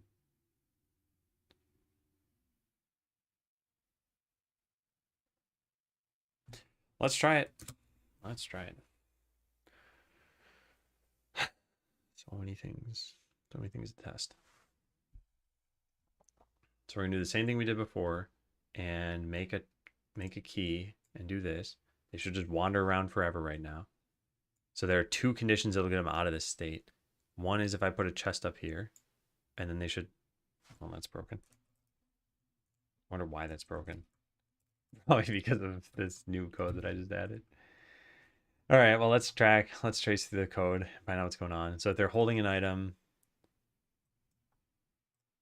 we call drop off item, which checks to see if there's a valid destination. This calls into this. This should find the treasure chest. If we're holding a key, find a chest for that key. The chest just needs to have enough time remaining, which it did. So then we go back to here and we transition into drop key at warehouse. So that's where they should be. Oh, wait, no. That was not, this should have been handle key. I just wrote the wrong state. All right, my bad. Oh, wait. Handle, well, yeah, I guess that'll work. All right, so that same thing. Motoboat. Thanks for the gifted subs. Man, always just randomly gifting 5 subs in here. I really appreciate it.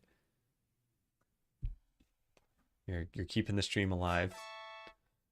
Painazar, thank you too for subbing. Welcome everybody. Welcome. Glad to have you all. All right, they should walk up there with the keys. They are. Both of them should drop them off. And then that's it. Then they'll go pick up these keys. and they'll just walk around forever until I build the warehouse.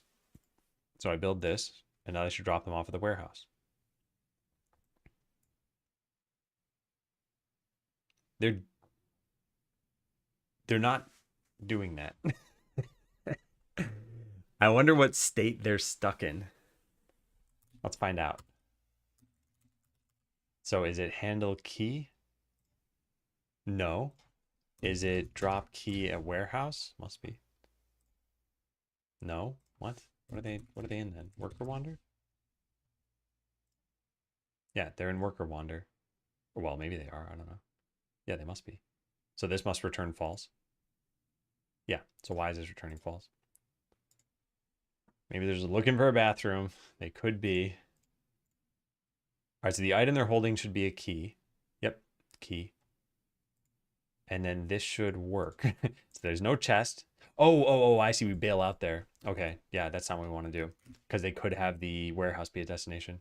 Okay, easy enough to fix. So we check if...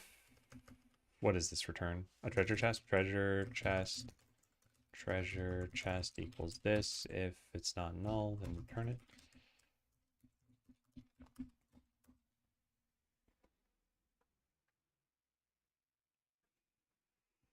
So this is not, this comment is invalid now. I should delete that. Well, I'll delete that in a second, I guess. Well, let's try that again. So we add some workers here. We put, I don't care about this anymore. We put the treasure chest up here. They're going to walk to it. Yep. Yep. That one's still holding it. That one should now try to find the warehouse and put it down. Perfect. Now, if I put a chest over here, they should pick it up from the warehouse and go put it in the chest. Also perfect. Only 2 will be able to put it in, possibly only 1. Yep, only 2 put it in. The other 2 should put it back here. This is all working great. It's all working great. Now, what happens if there is a key in the key storage? Do they just go pick that up?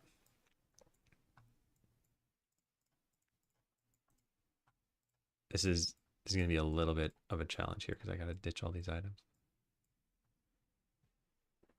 Guided by prophecy. They didn't need a bathroom after all. Okay, I want to ditch all these keys. Okay, so here's what should happen now. I'm going to put a chest up here. They should take the keys from key storage. So did they do that? Yes, they do. Look at them go. It's going to take them a while, so let's speed this up. And only 1 will be able to put it in here because the time will be too low after that. Yeah. So now they put it down, and if I wanted to put it in here, I could. And then I can open the chest. What's the concept behind the warehouse in the game? I'm not totally sure I know what you mean, but this is a game about item acquisition and selling. So let's say your shop is already filled with items. So like I have a couple of swords here already. Like any items on the ground will just disappear. So your warehouse is a place for them to stay so they don't disappear. So if I did this and then added a bunch of workers, my workers will pick this stuff up and make sure that it's not going to waste. So they'll put them in the warehouse to store them.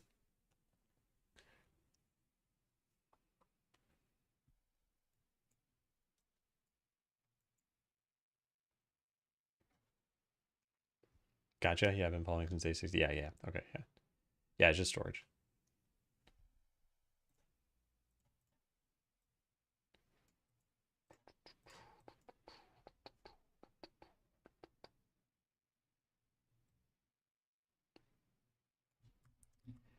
All right, I've committed some coding atrocities here. Also, all of this is failing, I guess. Let's copy this. So we have to fix the atrocities and figure out whatever this is doing. Find key for chest, line 120. Oh, that this might not exist.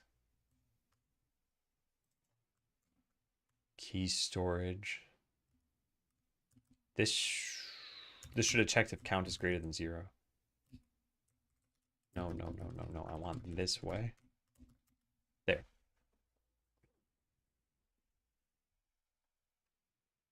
Okay. That'll fix those problems, I think. When would that have happened? I guess just if there's a key somewhere. Yeah. I might need to do that. I might need to put the keys over here and then make a couple workers and put the chest over here. So they should walk over there. They won't actually end up. Oh, they will pick up a key. But then they won't do anything with the key because the time is too low now. So they'll try to put it in the warehouse. They should try to put it in the warehouse. Why are they not doing that? Oh, God.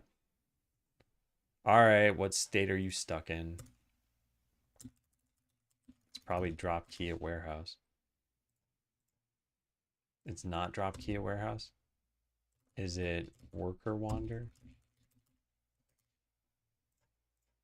Yes, it is. And what's going on here?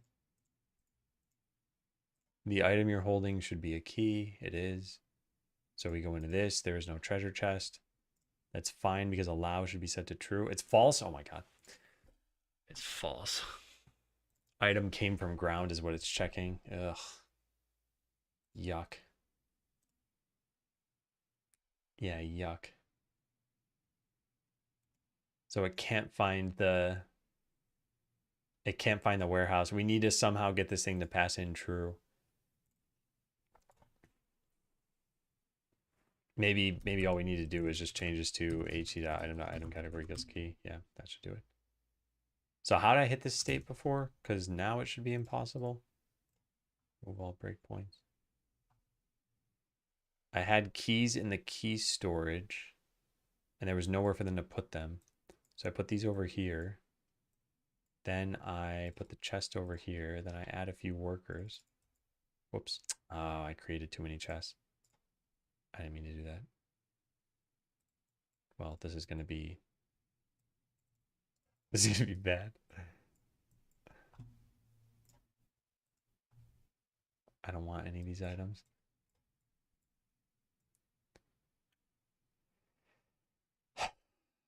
Okay, well, if I build this, does that one put the key down? It does. And if I delete the key and put this up here, they should go to the key storage.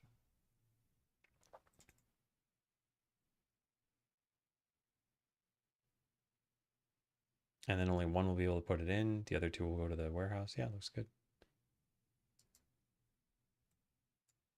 All right, I think I've tested everything there. Oh, like I said, lots of coding sins. So all of these are done.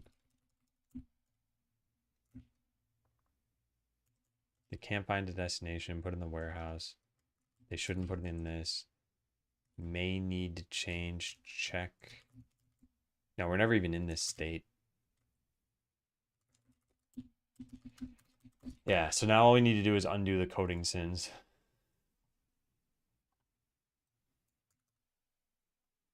And I think there are a lot of them.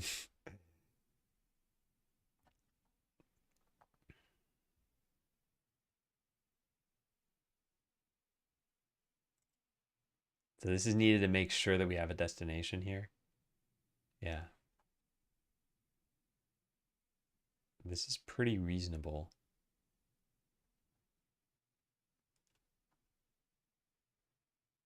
And then this comment is technically wrong. All right, so I think that's fine. This is fine. All of that stuff is okay. So town is okay. Worker is okay. So we can check in both of those. Now we start getting into the we've committed some coding sins kind of code.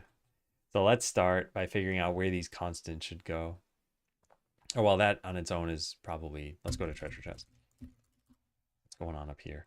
Time remaining after handling in-flight keys. So this is all we really care about. So anywhere we compared time remaining probably does not help us.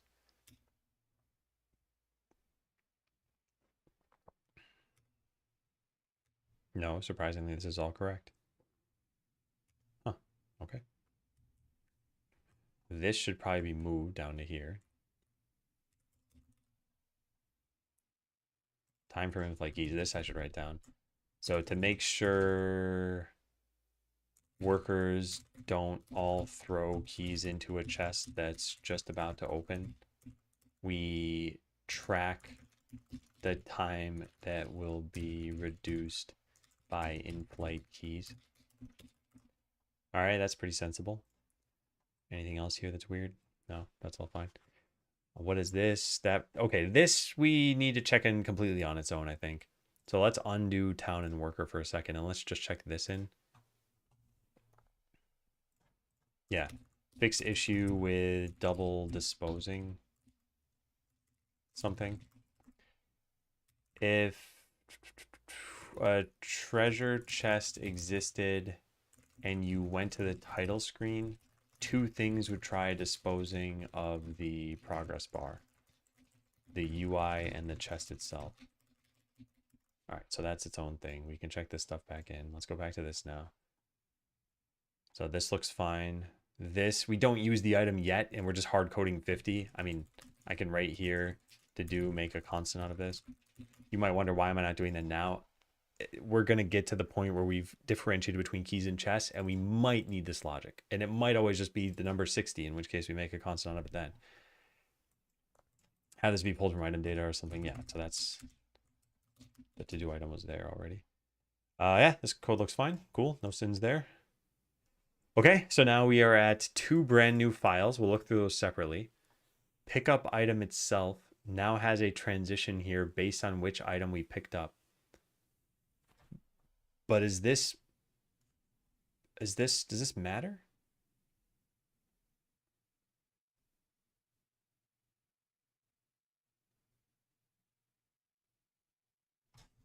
Does it matter? How do you, is that the only way to pick up a key? Yes, it is. Okay, yeah, so then this does matter. So I don't like this idea of transitioning into a different state based on what we're holding. And I believe this is duplicated somewhere anyway. So I want to get rid of that duplication. Yeah, here it is. So if we're going to have that in 2 different places, then we should consolidate it somehow. Transition is on what? The state machine? It's on the state. And this acts on node 2Ds. So we need some code that takes in a state and an entity and then transitions based on what's held.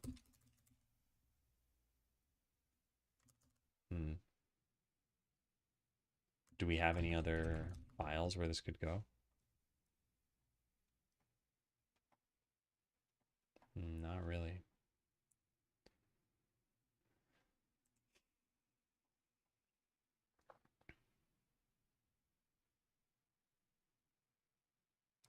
Maybe I make like a state helpers class. Because all I need, in fact, we can write this and then just put it somewhere. We just need a static function, public static void, transition to state based on held item. And we have a state, current state, and then a held item, a node entity. Yeah, this. So if they're not holding an item, I mean, I don't think we need to do that. We can have this potentially be null. If HC is null, then just return. Otherwise, we do this. Yep, this is exactly what we want. State is apparently not a thing. What is it really? Is it game state? It's game state. Game state's not a thing. Use generic type requires a type argument. I don't care what the type is. I guess it's just a, well, I guess it could be a node 2D in this case. Yeah, because that's what this is. And then here, what we do is we just call transition based on this. We pass in the current state and we pass in the entity. And it'll transition for us now. And then we can do the same thing from the other location, worker wander. Yeah. So where is it? It's probably not even here. No, there it is. There it is. Yeah. So we do this transition, and this came from pickup item, which I don't want to have a reference to that from here, which is why I want to move this. But otherwise, this looks fine.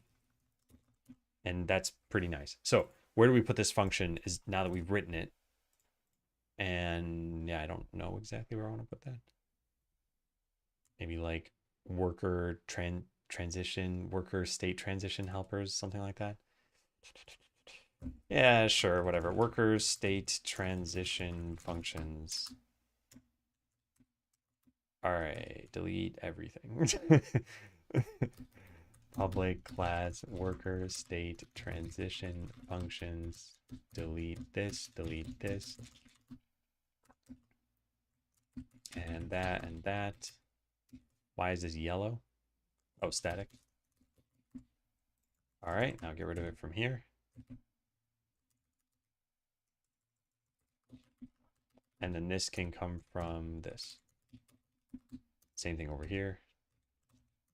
Transition to whatever. There it is. Okay, so everything should work the same way it did. Let's just make sure it builds. Oh man, so I said I wasn't going to talk about how much work there is to do, but I will talk about how much time remains before my original deadline for this.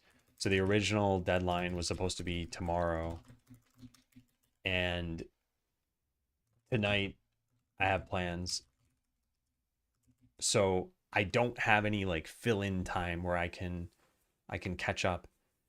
So we have roughly, if I used every like ounce of time that I have, I'd have another maybe like 5 or 6 hours today at best, and then maybe another like 8 hours tomorrow.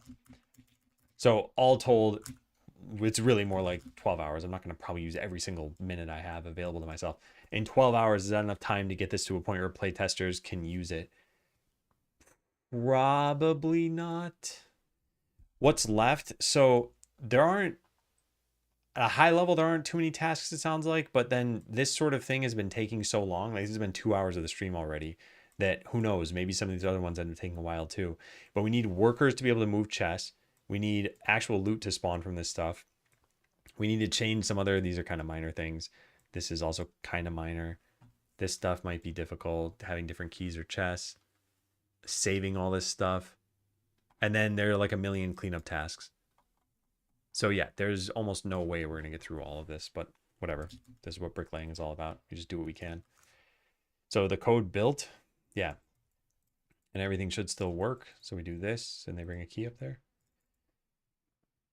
Cool. Could scroll for days, yeah. Yeah, everyone has access to this to-do list if they want to check it out. So they could read what there is here. Not that I suggest doing that. It's not going to be interesting. But I do try to keep things public when I can have them be public. All right, so let's take a look at drop key at warehouse. This stuff about how long should you be able to hold, or how long should it take before you can acquire a treasure chest, I think should just be in treasure chest. So I think let's move that. This was never used anyway, but it was copy pasted, if I'm not mistaken, from handle key where this stuff is used. Yeah. But I don't think any of this should be here. I think it should be in treasure chest. So let's go put it there. Yeah. Good. So that'll break this. Oh, we should also probably rename it, huh? Where did that class go? There it is. All right, so time threshold to obtain target. To obtain chest as target. To obtain as target. To maintain as target. Maybe slightly weird naming of the variables, but I think the comments will make it pretty clear what it's talking about at least. And now we need to use these. So this is going to be treasure chest dot time threshold to obtain as target. Good. Where else do we have a problem? Down in this file. Huh, didn't find it for some reason. Treasure chest dot time to maintain as target.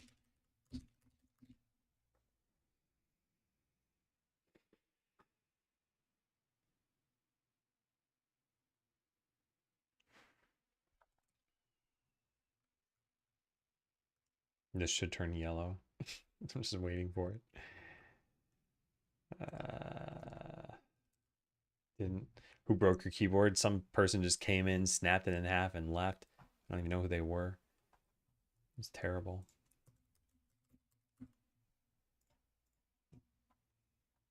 So this is in treasure chest. This is the only change we have now. Yeah, I think this is fine. Drop key at warehouse. We still need to look at this. Also, welcome in, Kane.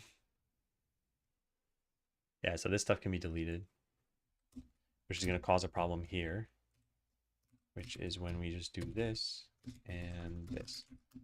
Cool. All right, so all this being new code, let's take a look at what's going on here. Move a target location we might have already. If there is no warehouse, just leave this state. I don't think this is needed anymore. I don't think we can enter this state if we don't have a warehouse. Because literally there's one transition call to here. Oh, and this doesn't check to see if you have a warehouse. Okay, no, then that's fine. Yeah. Atypical, and thank you. I hope you're doing well too.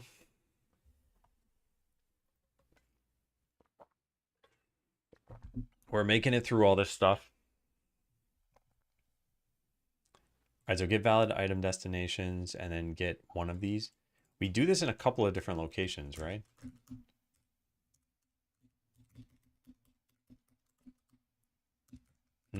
Apparently not. I deleted it from treasure room. What is this? Huh, interesting.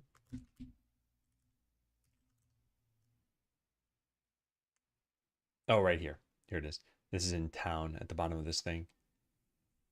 So what is this saying to do? Just get any empty warehouse display? How does item stacking work for this then?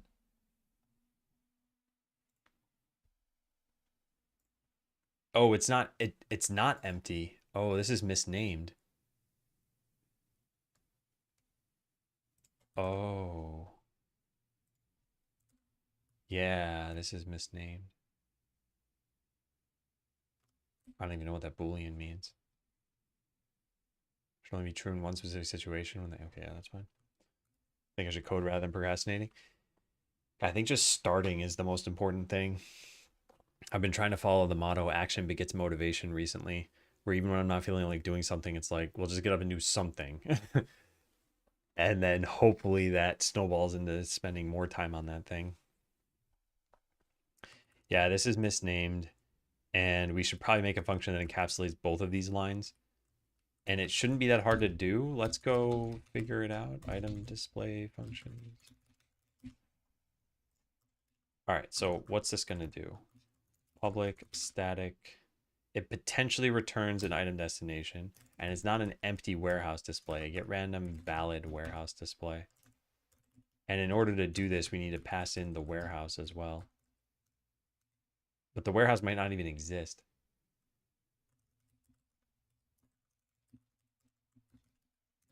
Warehouse. So this is just valid displays, not empty displays. All right, there we go. Hey, Ninja Link. Makes me happy I'm not the only one. It's discipline. I don't want to walk. Guess what I'm gonna do? Walk. Yeah, I know. But you gotta build up the discipline muscle. And yeah, I think one of the problems with any large enough code base is that even if you coded things well, you're bound to forget about how you did things or what the best way of doing things was. And I guess your code base doesn't need to be large for that to happen, but typically it's going to happen when it's large. But just you need to span a long enough time working on something. Like if you have a blank editor and you spend 1 hour writing code, you're probably going to remember everything you did in that 1 hour. That's not such a crazy amount of time. But that's assuming you started from just a blank editor. If you start on Monday and you already had 100,000 lines of code and you work for an hour, yeah, you might forget what you've touched even in that time.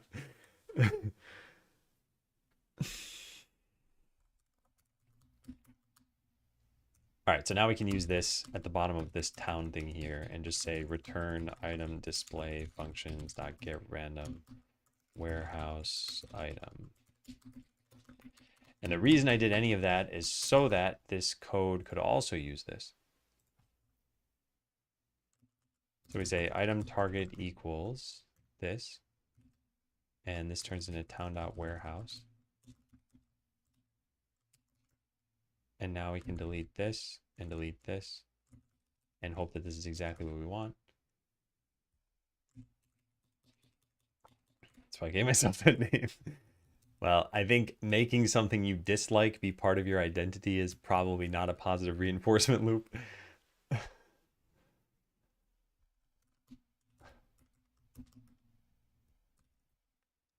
like if you named yourself lazy guy, you probably start embracing that, which to some extent could be good. I'm not necessarily saying that's a problem. I'm just saying if you didn't want to be lazy, it's probably a problem.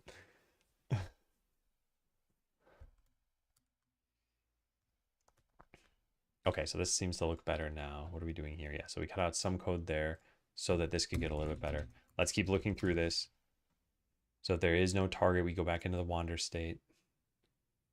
This actually is pretty much identical to this. If there was no warehouse, then this is going to find out that there is no valid display because we'll return an empty thing. And then when we sample one of those, we'll get nothing. So I need to just double check that, but I'm pretty certain that's what's going to happen here. So if I do this and just get rid of that code, this should still function. Hey, Brutarius. About to rename myself. Nice. Nice. I'll just ignore the kappa.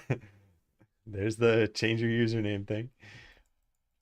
All right, so all we need to do is have a worker pick up a key when I don't have a warehouse. And as long as it doesn't break, then I think we're fine. Yeah, it's not breaking. So now when I build the warehouse, they should just put the key down. Yeah, perfect. And they will eventually put the treasure chest down too. Oh, no, that's bad. What are you doing? You're just standing there. What are you, nuts? Why are you just standing there? How'd I break this? It's not here. Drop off, what was it? Key, where's the function that I did for this? Is it this one? Aha, this is where you're stuck. Okay, so why are you stuck here? Because when you enter, we should have found a target for you and we didn't. Wait, but if we didn't, then we would have gotten a worker wander. Hold your horses. You hold them right there. What is item target? It exists. Is this a pathing problem? Like, have we reached the target? We have reached the target. And it won't accept the item. Oh my god. What do we do in that case? We need to bail out of this. Uh-oh. Uh-oh, indeed. I guess drop off item works differently from here. So 2 workers targeted the same display and only 1 could make it there. That's what happened. And I've just never seen that happen before. And I'm very lucky that it happened here because I never would have realized. And then other people would have been stuck in this state. Although the way you'd fix this, I guess, is as a player, you could just move this over here. So that will unstick them. But that still looks really bad. So 2 things combine the same one. And drop off item, I'm guessing this got solved in a different way. Yeah. We would call wait with item for available destination. Whereas here we need to transition into worker wander or something else so it finds a different target.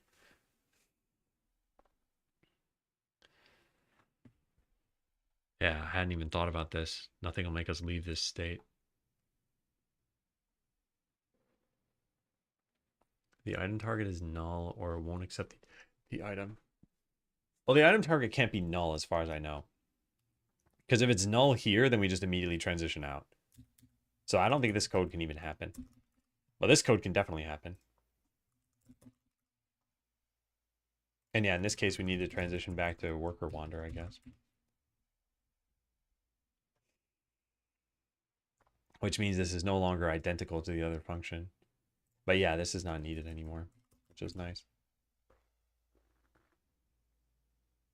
Do we have a get item from held item component? We don't. We write this code quite a lot, don't we? Get the item from there. We don't use the component anymore. We do the same thing here. And then again, we don't use the component anymore. Oh no, we do in this case. Okay, well in some cases we need it.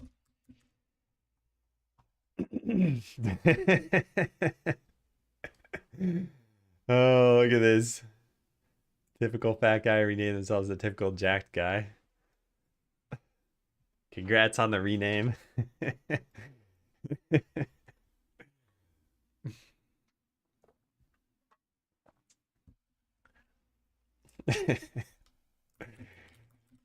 Mind over matter.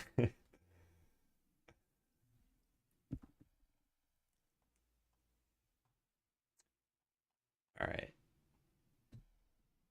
So I think we're in good shape now. Yeah. All right, so what's going on here? If there's a treasure chest that's created in the time, then we do this. This is duplicated code, is it not? I think we have something in item display functions and now it does this. You did, I'm happy. Well, hopefully, hopefully you follow up on your name here and you keep going to the gym now. I think you're forced to. Where is that code? All right, let's just close out of everything. And let's go back to drop key at warehouse. Yeah, here it is. And then item display functions. And this should have the treasure chest code. Yep. This should be identical to this. Let's make sure that that's the case. Town.treasure room, get treasure chest, where chest is greater than that. Let's sample first. Yeah, perfect. Okay, so then we can just replace this function here and do that. Oh, nice, and even new. Except for tab didn't work there. Why is that not working? There we go.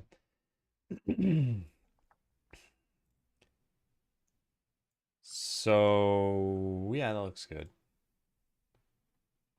All right, nice. We don't need this. We don't need this.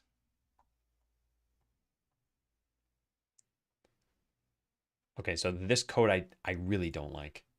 And this is very similar to drop off item, but I did just make a change to it so that it's a little different. Just different enough to make it difficult to merge into one function.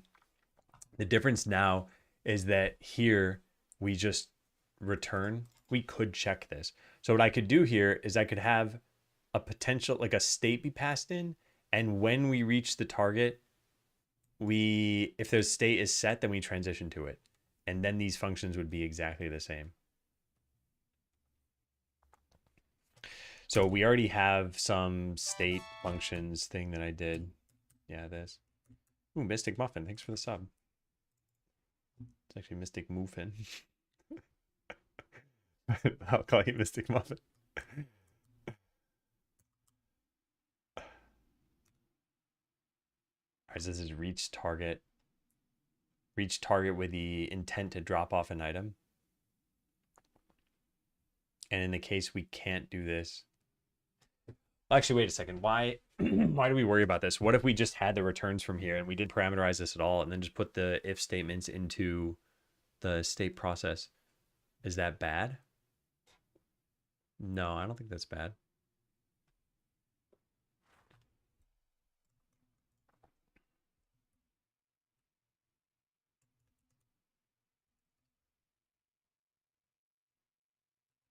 We just put this over here. If the item target that we have won't accept the item, then transition to this state. Yeah, and this is possible if... Oh, this is probably wrong. Oh God, yeah, that's probably wrong. Well, this code just isn't needed. It'll never happen because their keys can't stack. But if it did happen, we'd end up in drop off item. Drop off item doesn't know how to drop this off, right? So what's going to happen? We try getting a valid item destination. If it doesn't exist, yeah, we're going to get in some weird state in that case. So we got to pretty much make sure keys can never stack.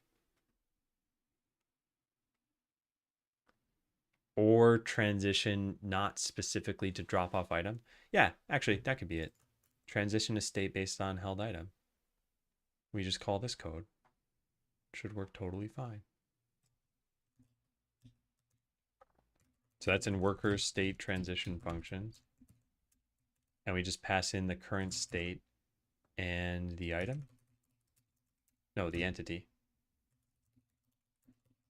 All right, nice. So now we merge these things.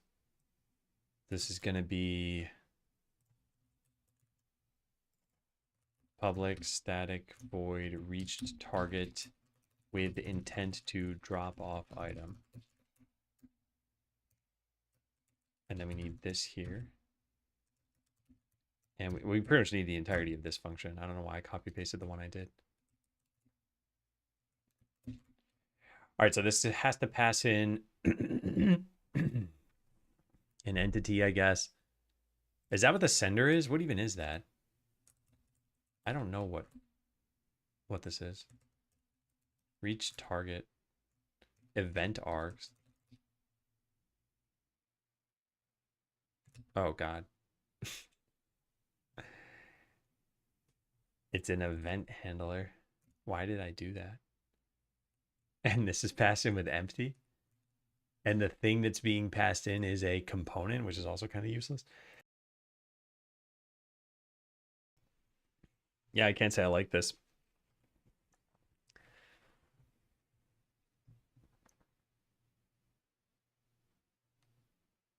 Yeah, I guess we could just ignore that stuff. What do we need then? We need an item target, which is what?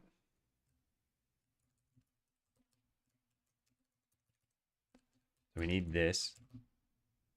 We need an entity, which I can rename to lowercase entity. I guess it's a node 2D. And we need a current state. This implies that none of this should be here. Yeah. Implies that it should all be somewhere else. But both of these states inherit from game state. So I'd have to put it in game state. I don't want to do that because there are more entities that use game state.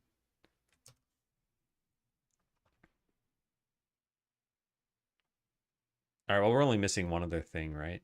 The current state. So game state node 2D current state. All right, so then this is where that goes. Current state.transition. And instead of this, we end up with current state. Item gets imported. Item target gets turned into something that doesn't start with an underscore. And then we simply call this. Should be easy, right? All right, so this takes in some stuff that we just ignore and then call this. Item target this entity. That should work. Why doesn't that work? Delegate does not take 0 arguments. Ah, there we go. All right, not too shabby. Now we put that over here too. Reach target, yeah. And then delete all of this. Hi, Lumen. It's going well. We are making steady progress. It is not very fast progress. But I'm trying to make sure we're not shooting the code base. That we are nurturing the code base. Yeah, so I think this is looking good now. Let's check that in. And let's see what is drop-off item doing. All of this should be pretty straightforward. Yep. Good. What about handle key? So handle key is brand new. Let's look at this on its own. So we have a treasure chest. These two functions are exactly the same right now. So enter and leave both are just going to like clear the state. Clear state.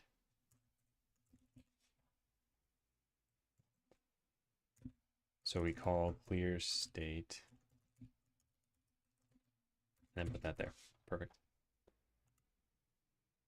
Is that a problem? I guess we could just call, what am I doing? We could just call leave. They both, no, I think it's clearer when it says clear state. Although I have no way of going back to that code, do I? No, I don't. All right, well, let's do that again then.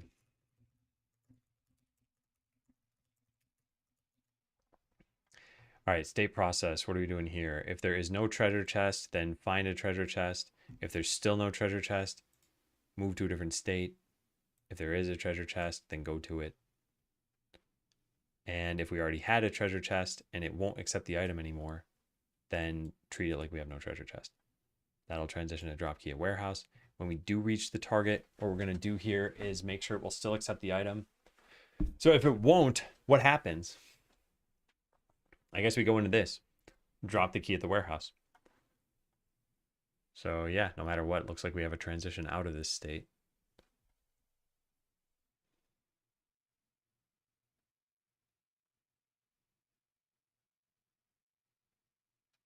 I could do this. And then just delete this thing.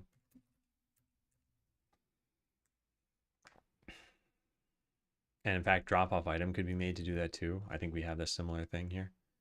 Yeah. Why is that a problem now? All right, I'm a little confused. Oh, it's also considered a problem over here? Yeah, sure. All right, that's what I thought we would have needed. Okay, I see. In this case, we know that this has to be defined now.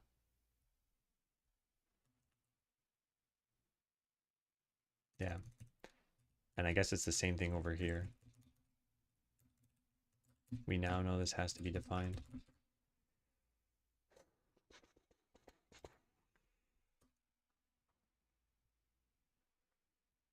Okay. I have a question, if I may. Would you go to a tech interview with TypeScript or React stack, but your stack is Python and Django? You're saying, would I go to an interview for a stack that you're not familiar with? I would generally not do that, no. Probably because it's going to be a waste of people's time, yours included. Because think about it, right? If let's just take different industries as an example. Let's say you're a programmer and you want to go interview to be a lawyer. Like, won't they find out pretty quickly you don't have the skills for the job? And then how will you show them that you have the skills? I get that these are just different frameworks. What I would say is if you really want to do the interview, go learn as much as you can about TypeScript and React beforehand. Start working on a project, start learning the syntax. But depending on when the interview is, maybe you've already booked it, maybe it's a week from now. Like, a week is not a long time to learn something.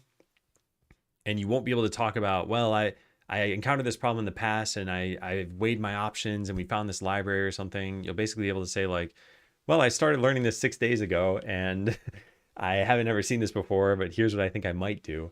It just probably won't play well.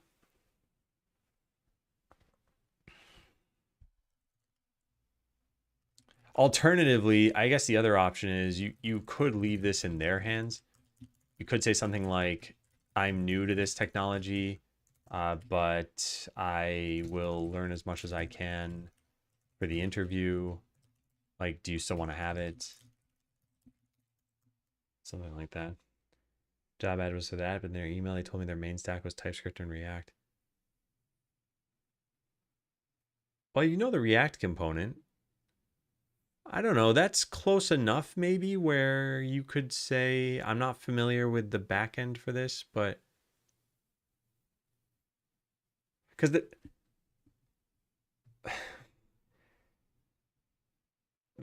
the weird thing here is their job ad wasn't complete. So, like, they might have gotten a lot of people who were in this situation. I would probably just communicate with them and not just cancel the interview. Also, depending on the length of the interview, it might not be a large waste of people's time, right? Like, there are interview loops where you spend a 5-hour day just interviewing. And if you went into that without the right skills, like, yeah, that could be a waste of time. Maybe they fly you out or something. Definitely study up on TypeScript. Might ask you a lot of questions about types. Yeah. I would definitely say to study, and I'd also say to probably just communicate with them. And then it's up to you whether or not you think the interview is worthwhile. Because one of the other things that this means is that if their job ad is incomplete, maybe there's a miscommunication, maybe things changed. Does that reflect anything on the company? Not for this tech interview, but trying to check different interviews. Yeah, I think that's reasonable. Yeah. I don't think people use Redux anymore for React, do they? I think state management for React has changed quite a lot over the years. But I'm not up to date on that stuff. All right, so what do we have here? If it won't accept the item, just return. Then we're going to remove the item and potentially add a new one here.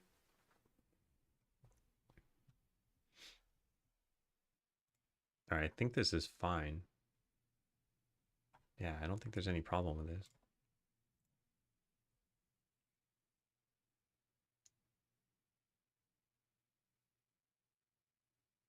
Yeah, it's going to say no. Yeah, I see. Solving Redux. I don't think I'd choose any of the global state management. I see. Yeah. I remember talking to Hideo about this a while ago. And I think he said Redux was like a thing of the past. Now, granted, if you're using it and it's working for you, typically that's not a good enough reason to switch from it. But that there were other ways of handling things. But I don't remember what those are at this point. All right, this looks good too. What do we have here? It says transition functions. There's this thing. I guess this is kind of a transition function, but it's doing a little bit more than that. This is more like worker state functions. I should probably just rename it. Yeah.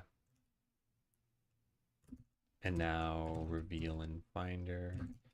Not what I meant to do. The transition functions goes away.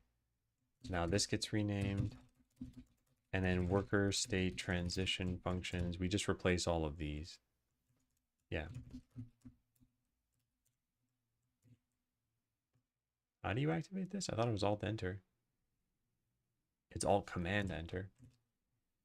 Sure. Yeah, Zustand, I think, was one of them that people talked about. Also, hey, Ape. Ape, were you here recently? Am I thinking of somebody else? I think there were a couple of people with Ape in their name.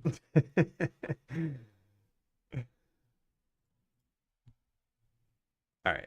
Yep. This is going to be minor changes. Don't care. Don't care. And one more of these somewhere. This one I'm fine with.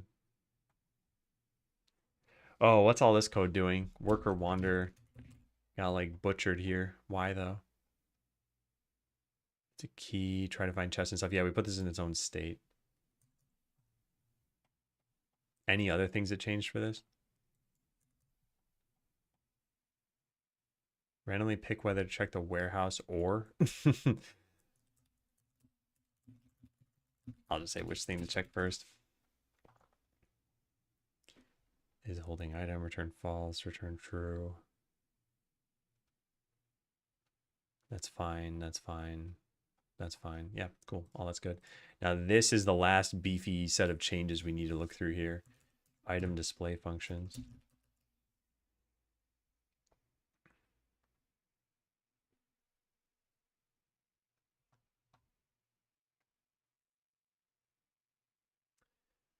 Yeah, sorry. I had kind of a throwaway comment there about Redux.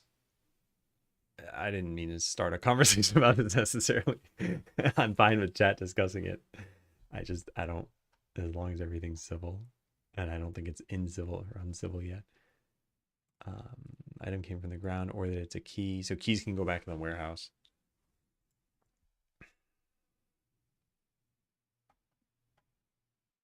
Maybe I should even put a comment for that. This is fine. This is its own little, this is just a refactoring. In fact, maybe we don't even stage this change. Maybe I stage everything else. Yeah, let's do that. I'll stage this and I'll stage all the stuff below if it's good. And then we'll check this in later. This is just to clean up the code. Find chest for key, find key for chest. Yeah, all right. All the rest of this looks fine except find key for chest. Find key for chest. This is a very long function for what it's doing. So if there's no treasure chest, then that's fine. So this is okay. We can't simplify that any further. And actually, we don't ever return the chest. So all I guess we have to do is we could do this. There. All right, now keys on ground. So find items on ground where there's an item that it's not held and it's a certain item category. Can we just make something in items on ground for this? Actually, you know what? How about this? Let's do this in just a sec. I want to have a clean commit for this. Refactor. What is this thing called? Find key for chest. Yeah.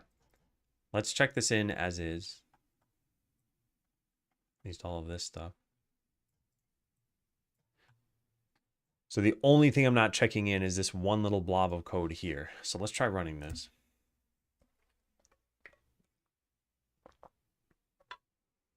Oh yeah, I get it, military. And you have the kappa there too. Every once in a while someone's joking and they don't have any indication they're joking. And it's like tone doesn't travel over text. All right, so we put this chest up here and then make another worker right now. All right, so this one will not put the key in there. And now it's going to look for a place to try to put the key. It will not find it until I build the warehouse. Then they'll put their keys here. But if someone's holding a key and I put a chest up here first, they'll go to the chest instead. Yeah, perfect.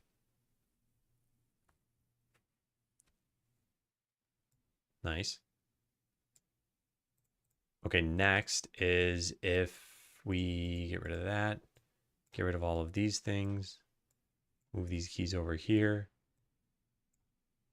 delete this, move that over there too, delete this. Okay, so now when we put a chest up here, it's going to, they're going to go over here for the key. But if while they're doing that, I put the key in myself, then they should just drop it off at the warehouse. In fact, they should already just go drop it off at the warehouse. Yeah, perfect. Nice. Don't have to go to the path. So that's just a bug for right now. I just haven't connected this. So since there's no path, they get as close as possible and they just throw it in. It's the same thing that happens over here. I just haven't put this in the right spot. So if we were to turn this on and make some weapons, the workers will pick up the weapons and they'll get kind of close, but you'll see what happens here. They get to like this point and then they just throw it in. So we just need to make this walkable. That's easy. All right, so let's check this in. Make workers bring keys to chest. This had a decent amount of complexity. Yeah.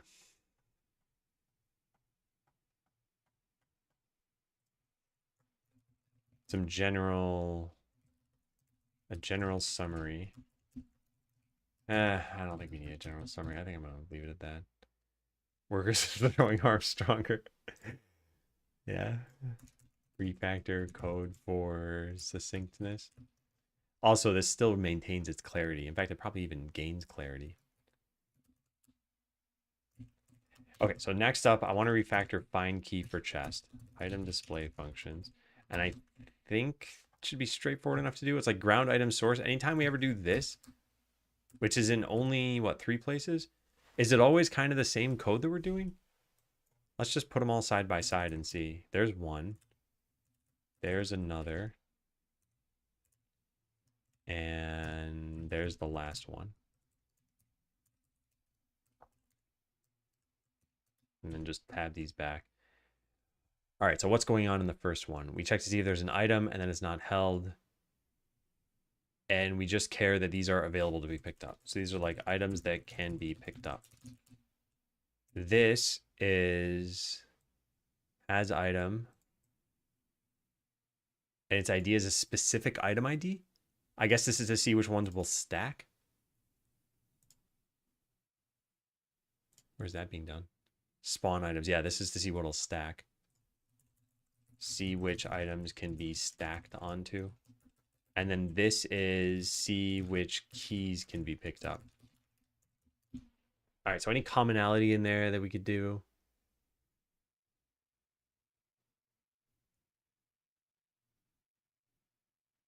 I guess the first and the third we can consolidate because they're very similar.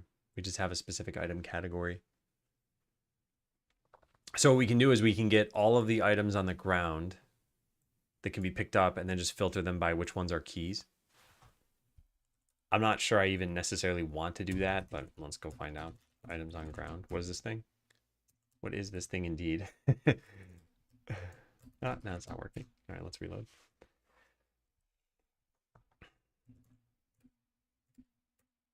There we go. It's just a hash set. Oh.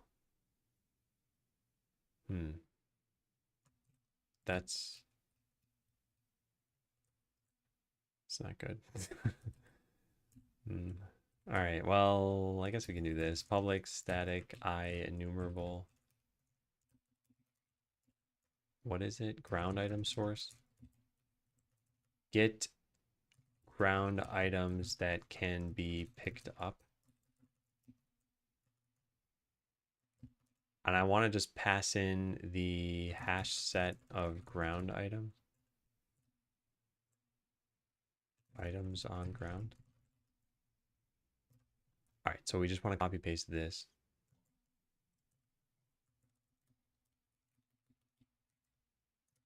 Return items on ground where. Oh, it's a ground item source. Yeah, that's it. We don't want the to list here. We just want it to be an enumerable. So all this is going to do is it's going to get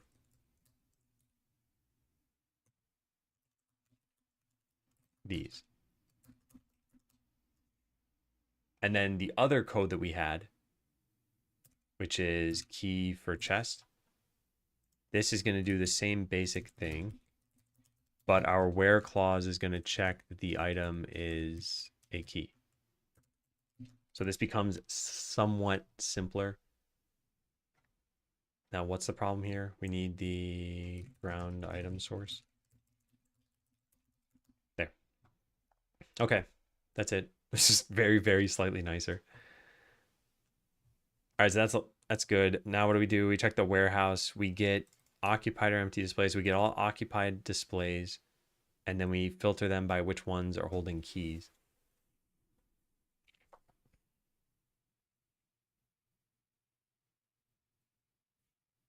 And we're fetching this based on a storeroom. Occupied. Do we ever do this to find a specific item other than here? I don't know if we would. So far, no. No, sometimes we check for a specific ID.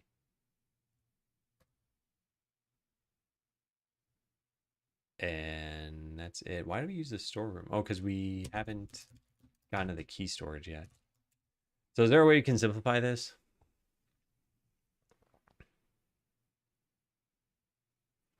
I guess we could have just made this a list by default and then just put the where clause at the end of here.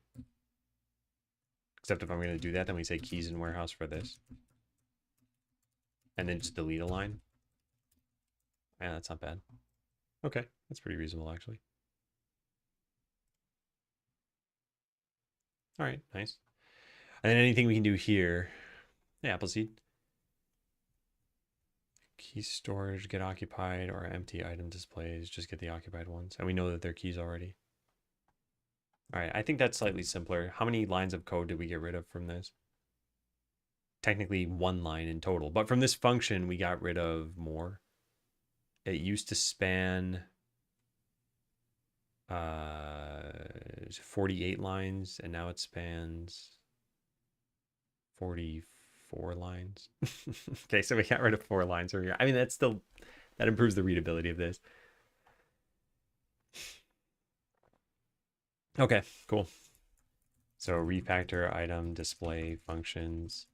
This was for succinctness and clarity. I'm gonna run this, make sure we didn't break anything. I'm probably just gonna stream for as long as I can with no breaks, and then just take my lunch break and not stream again today.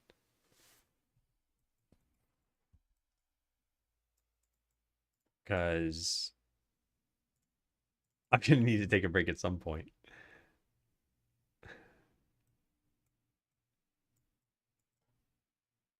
Neat. If you do this in C#, does the source code show up in the browser? There's an assumption I think you're making here, which is that this will target browsers. This is only going to be a downloaded game, so like through Steam. But if you were to run it in the browser, it all depends on what kind of environment you're running it in. C# code gets converted into a common language runtime for .NET applications. And if you look at like CLR bytecode, it itself is not readable. Or at least not like, is there an example somewhere? It's not like easily human readable. I can't really show you an example, but it can be decompiled back into C#. And at that point, it doesn't really matter if it's readable or not. Like people who are doing that will find a way to make sense of your code. So there are ways of obfuscating it or something, but in the end, it all comes down to like, what are you trying to protect against exactly? So for example, are you trying to stop people from like rebundling your application or something? They can just copy the executable.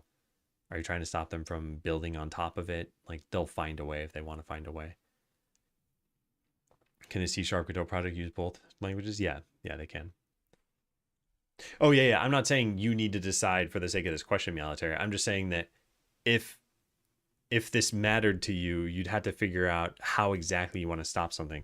So as an example, let's say you had a multiplayer game and you wanted to stop cheating. So like within the game you wanted to stop cheating, you'd approach this in a different way from how you'd approach trying to stop source code from showing up. Being able to read the source code might help you cheat at a game. And there are certainly examples of that happening in the past, especially with Minecraft. All the teleportation things were figured out from like what's going on in the server to detect that you've teleported.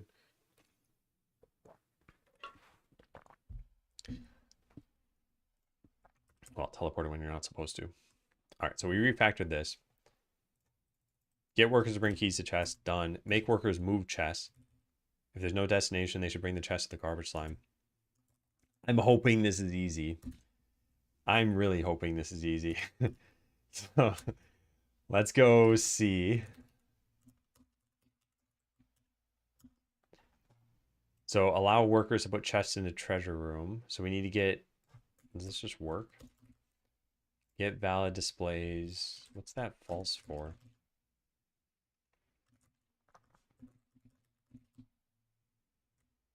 It's in storeroom? What?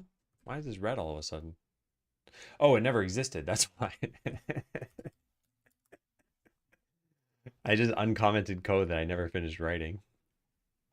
All right, well, I'm pretty sure this should be simple enough to get. We get the item displays that don't have a treasure chest, which is pretty much this, I suppose. Public list, treasure chest display, get empty treasure chest displays. So this is going to be return any of those. Yeah, perfect.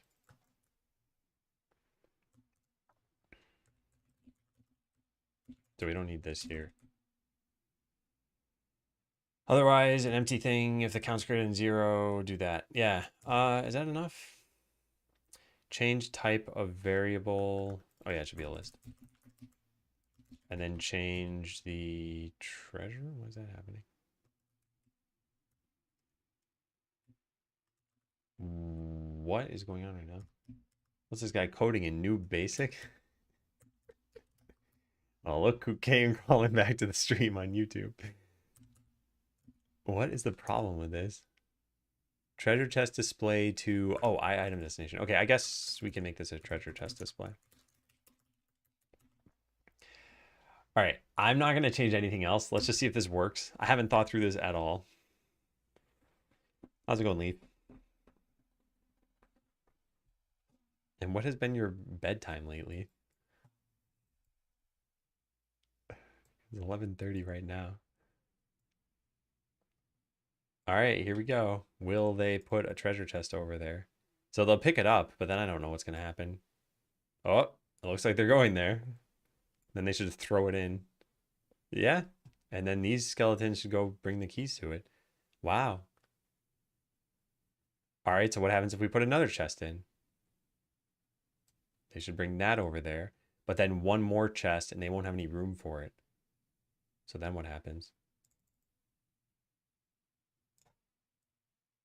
Now they just wander around with it. So if I were to clear up a space, they would put it in a cleared up space.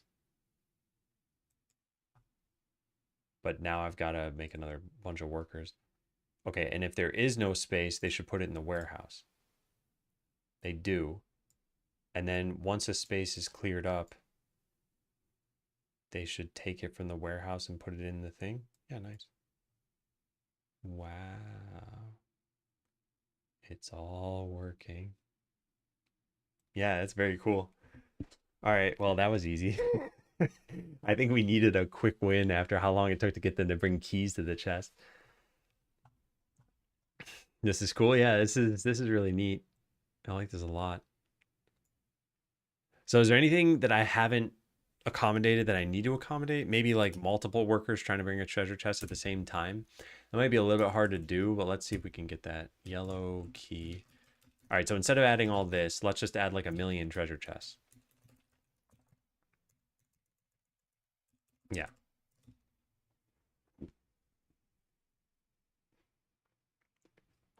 There shouldn't be anything bad that happens here. All right, so we got to add 1,000,000 workers and then add a bunch of treasure chests. Yeah, only 2 go in. And if I build this, 4 will go here. So now I have no way of producing keys because I just commented out that code. But what I do have a way of producing is weapons, and weapons can produce keys. So we need to add another 1,000,000 workers and then grant some items and hope we get enough weapons to get keys, which the skeletons will then bring over here. And let's make them sell these, and let's do this and give ourselves that perk, which we can't afford yet. We'll just wait. So they're bringing keys up here. That'll let us open up these chests pretty soon. Why did I go with Godot instead of Unity or something like Unreal? I've got that Y Godot command there I just typed in chat. I think that answers a question, but yeah, Unity made some very questionable monetization decisions. And I made the decision to not go with Unity before that, but now I certainly wouldn't go with Unity. I just feel like they sort of proved instability to me by doing that. And Unreal is just not well suited for 2D games. You can make a 2D game in it. I don't think it'd be a great choice. And I didn't want Skeleseller to be a 3D game. I just don't think it benefits from that. Okay, so if we open up these, 2 more treasure chests will go over there. Yeah. Did that break something? No, it didn't. It looked like for a second they kind of jittered, which is probably fine. Yeah, so there's like a whole army of skeletons bringing swords over. Oh, we're running out of keys. I guess they're making more.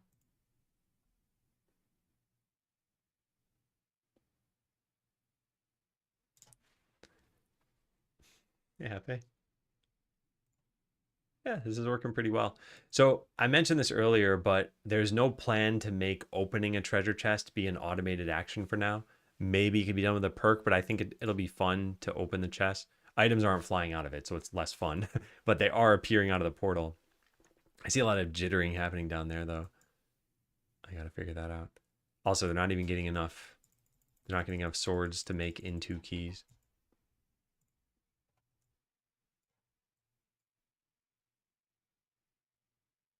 I think it's working okay.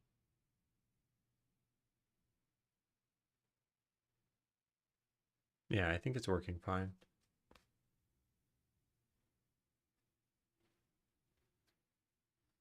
Huh. Okay, let's speed this up.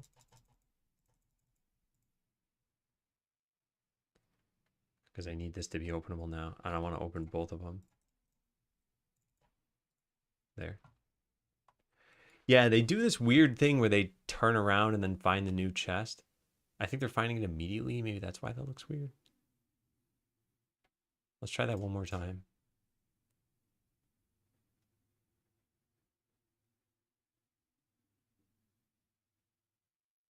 Yeah, that's why it's happening that way.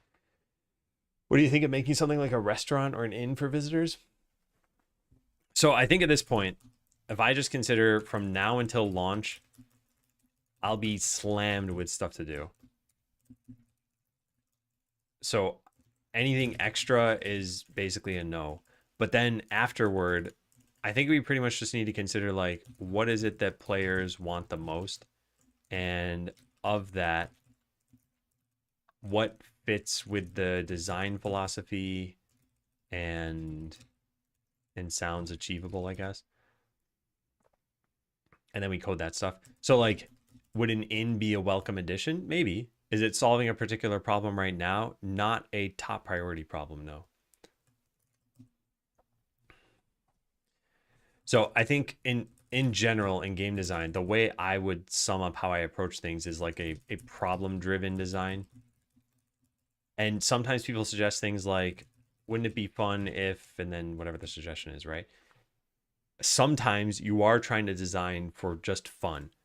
Like if we just took an existing game, we said Mario Kart. It's like what if we had, I don't know, first person mode?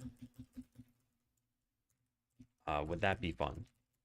And if you think about the design philosophy of Mario Kart and what game it's trying to be, it's like if you're talking about just driving in first person camera, it's like, all right, yeah, that's a feature maybe some people want. Maybe you do that. Maybe it doesn't cost very much. But is that core to the game? Probably not. I think Mario Kart's mostly like a camera behind the racer kind of game. Or maybe does the new Mario Kart have a first person camera? Anyway, doesn't really matter, but yeah, I think that like what if you threw this on is not necessarily the approach I'd take. It's more like what does the game need? Because if you did take the approach of what would be fun, you could come up with an infinite number of ideas and it'd be hard to make them mesh together. The current stage, would you say the game set of problems is intuitive? From a game design perspective, like what I need to solve as a developer, it's hard to ever say intuitive for this because at this point I've thought about them for a very long time. And I'd say the general problem, if I were to just say one, is people want more game. And so I have some ideas, which is basically from a beginner player. Oh, you mean the problems that the game poses to you as a player? Yeah, I think it's very intuitive. I think the game, I mean, I can just show you when you, well, no, I can't because I don't have the tutorial here right now. But yeah, when you start out, it like guides you through hiring an adventurer, sending your adventurers into battle. I've watched a bunch of people play. They don't really seem to be getting confused at the beginning of the game. They used to, but then we addressed a lot of that. Hey, Goose, clearly never played Mario Kart before. I think so. I played, I think the Switch version, but I don't know how because I don't think I ever owned it. Why would I have had access to it then? I wonder if I borrowed it from someone or I borrowed someone's Switch. Anyway, I played that for a very tiny amount, but the last Mario Kart I played a lot of was Mario Kart 64. And I played Double Dash. And I remember there were camera controls in Mario Kart 64. I don't remember if there was a first person mode. Just, yeah, totally clueless over here. All right, so treasure chests look like they're working, but there's this. They should move at a slower speed when they're carrying a chest. So I don't have the concept of this working. We have held item component in here somewhere, don't we? We have a speed component. We have a percent speed bonus. We could change this bonus. We could have like a percent speed detriment. Speed bonus from perk, speed bonus from spells. We could have a speed bonus or speed burden from items. But where do we call update on this? It's only in two places. Update customers, update workers and adventurers. And where is this done? I played the demo, and after you upgraded everything, I felt no reason to play anymore. What I feel is missing is more like a simulation. So yeah, that's what I was saying. Like the biggest problem is people want more game. One way to approach that is to try to come up with like an infinite sort of playground. And another way to approach it is just more content. And another way is like a change of mechanics. So I have a plan on how to tackle this. The infinite playground route, I don't think would really work for this kind of game, just in how it's set up. But yeah, I have ideas on how to address that. So if you had fun playing the demo and just wanted more of it, I think we will have an answer for that. But to convert it into something like a roller coaster tycoon, and it's been a long time since I played roller coaster tycoon, but yeah, I don't remember like how long did a single park session last for before you felt done or the game told you you were done? You completed a mission or something? Yeah, I don't know what that would be. I played it so long ago. Maybe the average play session is like an hour or two. Maybe then you just start a new park or something. Maybe you keep building it up or you try to max out a park. Only Mario Kart on the DS had first person. Okay, cool, Kazma. Okay, thanks for looking into that. A lot of fans seem to play a park until it's simply too full to fit anything in. Yeah, yeah. But yeah, I think that structure of game is just it's just different. And I think the things that you're focusing on are also a little bit different. And the other thing to consider is two games can be in the same genre and take different philosophies and both can work. And it doesn't mean that one game should turn into the other game necessarily. I think a lot of what happens nowadays is people are used to modding or developers accommodating all different sorts of players that might be playing. So yeah, if you want a world editor, we'll add a world editor in and you can share those things. And some games really take off with that sort of thing. In other games, I feel like Link's Awakening, the remake on the Switch, they had some dungeon editor and it just felt like the dumbest feature to me. Like I didn't understand why someone would want to interact with that feature or share dungeons or something. And for all I know, yeah, it was generally not well received. I actually never looked into it, but it didn't make sense to me. It didn't seem like it was fun to play a game where there are these very well crafted, thoughtful dungeons, and then you can throw a bunch of slop together and fight your way through your own dungeon. There were scenario parks as objectives, depending on how you leaned in the build. You get done 1 to 2 hours per scenario. Yeah, so I guess that's kind of how I look at Skeleseller. Like a playthrough should take maybe like 5 hours at most, something like that. And then you can replay with different settings and stuff. And you'll have different scenarios.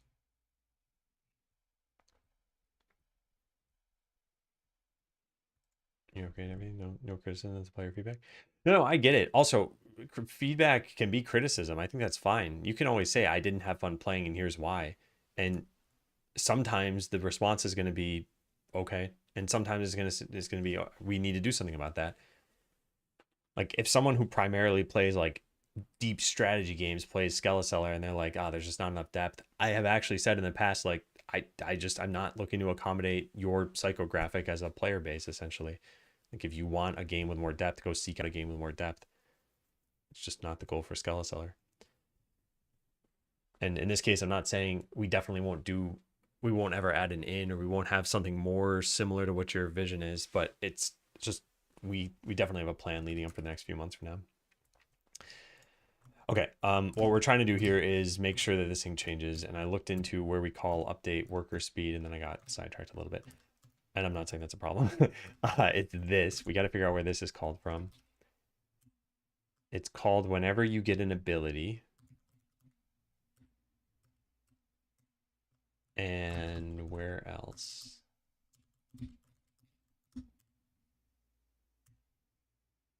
When you cast a spell. Interesting. What's the goal for Skeleseller as a player or as me, the developer? Because as a player, right now, it's just a demo. So the goal is to beat the Inferno. Eventually, when the game launches, the goal as a player is going to be like complete the main campaign, if you'd call it that, which is to beat the final boss. And for me as a developer, it's finish these things I have in the next few months, launch the game, and ideally have it be successful enough to want to support for a while longer. So I don't think we can rely on this. I think we need some other way of computing a speed bonus for this. Everything already has a nav speed component though. So if we just add in a speed burden, then we could get that to work.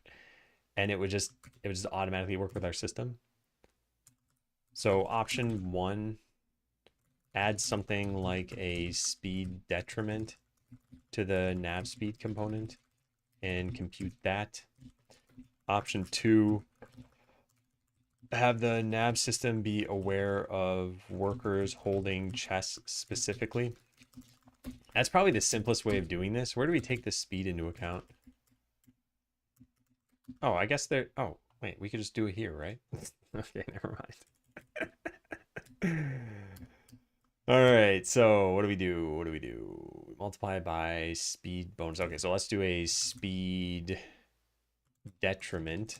It's probably a better word for that. And we need to get their held item component.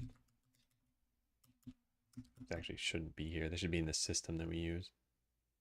I don't know why I put this here. Why did I put this here? It's called from this, and it's called from navigation system. It should probably just be in navigation system.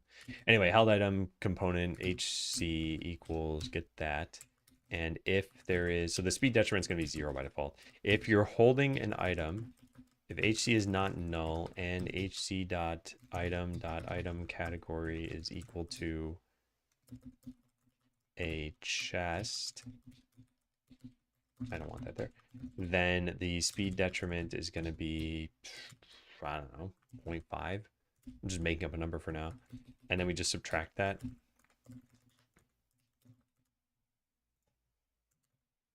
Okay. That's probably a bad idea.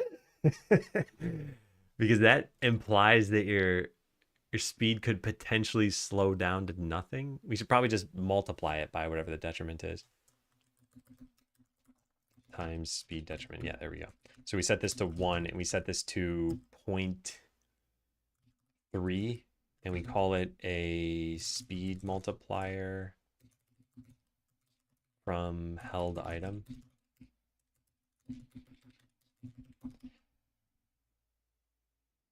All right. Now we run this and it should just work.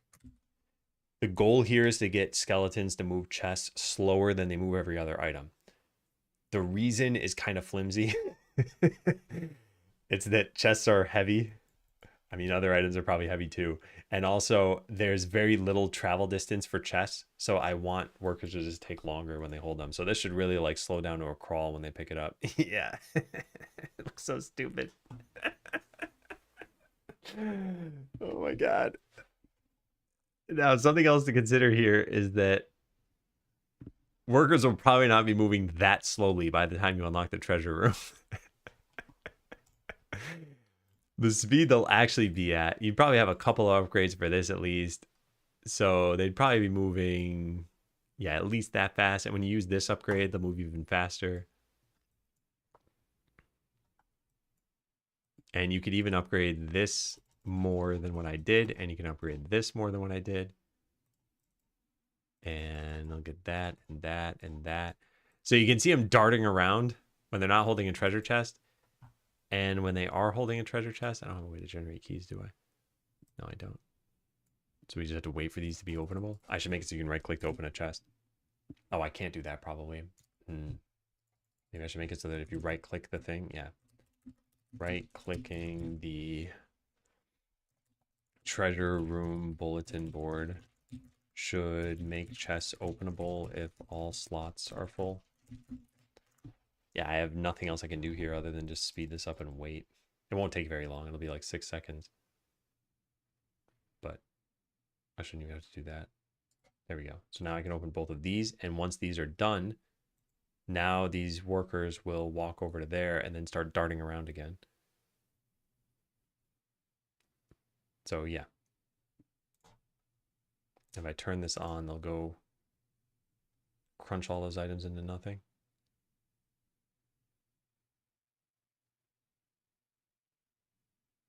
Ooh, something definitely broke there. That is not good. What happened? State handle key does not exist in the state machine. Oh, adventurers don't have that. Oh my God, I forgot. Okay, that's very easy to fix. I forgot adventurers could pick up keys too. So I never gave them handle key or what's the other one called? Drop off key at warehouse. Drop key at warehouse.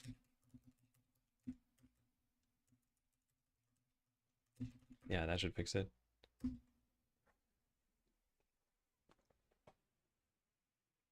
Goal is in the appeal since it wasn't about strategy.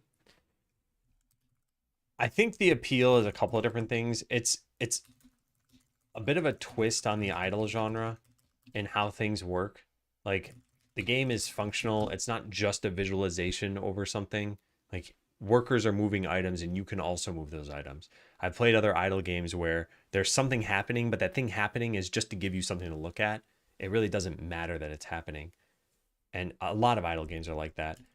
It's casual and sort of lighthearted and fun in that you are still performing some actions. So it's sort of hard to say. I guess, like you said, yeah, the appeal. What's the appeal of it? I think if you watch people play on YouTube, it'll be kind of apparent without me biasing it with what I expected to have happen. So if I just kind of paste this into chat, it's like there are people who are enjoying the game and you can kind of see why as they're playing it. Have you tried the demo, by the way? I think if you do try it out, it's probably a little bit clearer from that perspective. It might not be a game that's up your alley, but at least it might be a little bit more visceral that way. Okay, so let's restart the whole thing. So you're streaming to Steam. Does Steam let anybody do that? I think as long as you have a game online, you can stream to your own Steam page. I don't know how you get other people to stream to your Steam page. I think you can probably set up permissions or something for it. All right, so we click this. This will let workers and adventurers pick things up. And we just need them to have keys now. And as long as there are no major errors, I think we should be fine. We need, I think, an adventurer to pick up a key, though. Will they ever do that?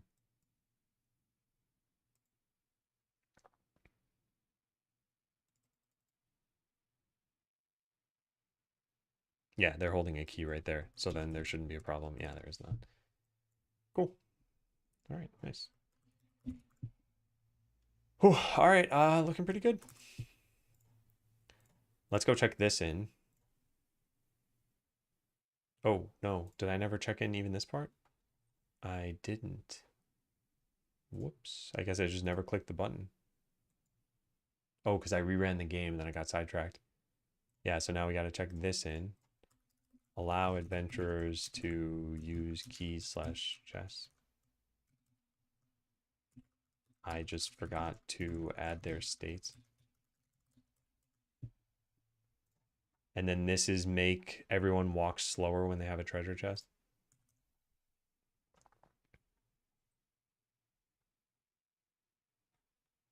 Yeah.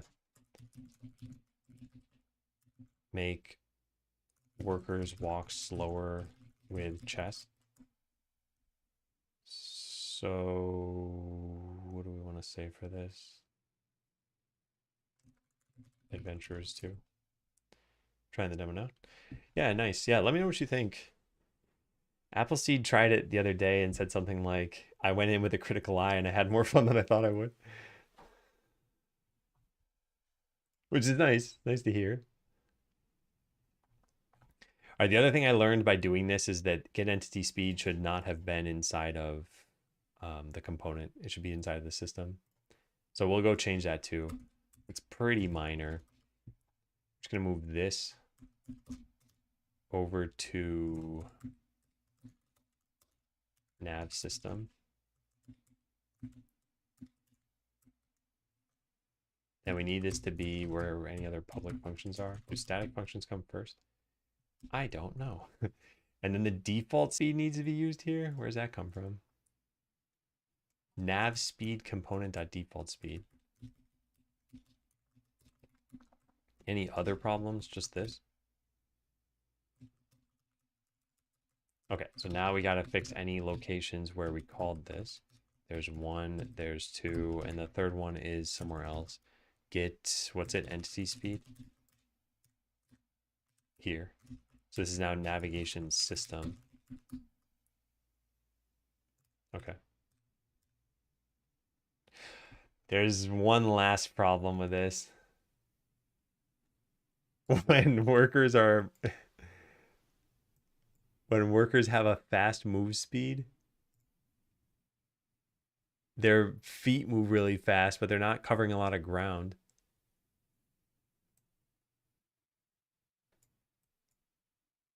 Wait, are they moving really fast? Moving faster than these? No, they're not, maybe. Oh, I think we're not entering their animation correctly. All right, I don't think I'm going to worry about that. I think that's technically a problem, and I'm fine with it. Refactor, get entity speed. It was in a component, but I feel like it should have been in a system since it's got more than just fetch data logic.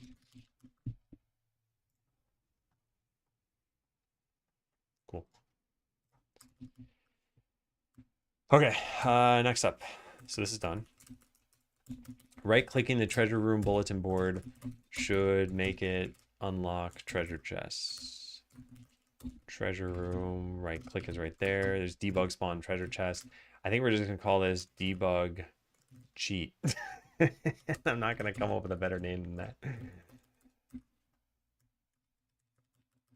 So if we can't accept it, then take all the treasure chests that are there and just make them openable. So get all treasure, get all items, please. Get treasure chests. Get treasure chests. Yeah. So for each treasure chest in treasure chest. Treasure chest dot debug. We never made a function that lets you do this, maybe? Did we? Is there something? There's a modify? No. Time. Reduce time remaining. This is private. We could just make it public. But I think what I'll do is I'll make a different function public. I'll say like public void debug force open or force openable. And we'll just do decrease time remaining. What do I call it? Reduce time remaining by negative time remaining. Does that even need to be negative? It's minus equal delta, so it's got to be positive. So we just do that. And we could add 1. That'll make sure that it's openable. Then over here, we do debug force openable. And that's it. So this is code just for developers. I haven't even exposed this to play testers. And it'll make it so that we don't need to wait around in the future. So now if we right click once, it'll make a chest. We right click again, it makes another chest. We right click again, it makes them both openable. And now right clicking won't do anything. And we can just open them. Yeah, so that's it. That way we don't run into a situation where I'm like, oh, I filled these up and I don't have keys and I don't have an easy way to just bypass 10 minutes of time or something. Add cheat to make chests openable. Right clicking the treasure room's bulletin board when the room is full will now make the chests openable. Hey, who cares? Welcome in. Welcome in. All right, looking good. All right, so we got a lot of stuff left. It's been 3 hours and 13 minutes.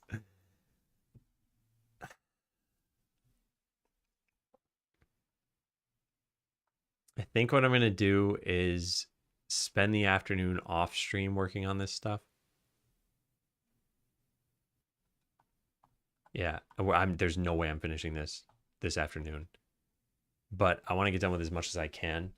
And then tomorrow we'll spend like a solid 6 hours and try to release this to playtesters if we can. If we were to release it right now, there are a lot of issues. It's functional from end to end. So you can grind weapons into keys and you can use those keys on chests and you can open the chest, but it doesn't look good. It's not really balanced or anything. So all we'd really be doing if playtesters were to try this would be like, hey, have you found any bugs with workers moving items around or something? Whereas if we can get this into a better state, we might be able to say like, does it seem fun? I don't think you can tell if it's fun right now. Also, does this thing work? Or did I break this? It does technically work, but I think saving and loading breaks it or something. Yeah, I've broken so much of this stuff. Oh man. Yeah. I've got a lot I've got to clean up. Oh, hey, what's this?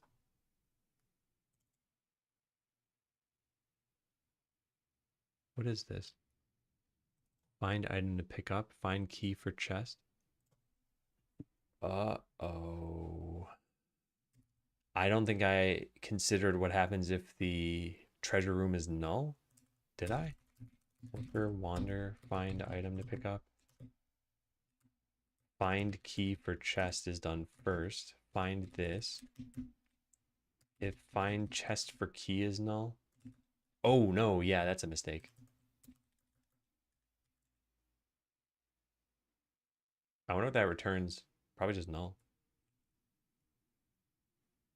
All right, I wonder where else we made that mistake. Nowhere. By the way, if there's one thing I could share from today's stream that I just demonstrated that's really helpful is when you find an issue, search to see if you made that mistake in other places too. Because it is very possible that you messed something else up. All right, so what do we have now? Yeah, no mistakes now, right? Nice. So we don't have a treasure room, but we found treasure. That alone should be impossible. But they should still pick up the treasure chest and put it in the warehouse. They move so slowly. And then if we build the treasure room, they'll slowly move their way over to the treasure room. It takes them so long. It's actually the reason, if we make it too slow, it's the reason why you would want to be able to drag the chest over there. Just go back a couple hours. Or a couple hours of meeting. Or just got back. Fun, not. Don't let them see you say that. Fix bug with null treasure room. When you don't have the treasure room built, we should just not try to find chests for workers to pick up.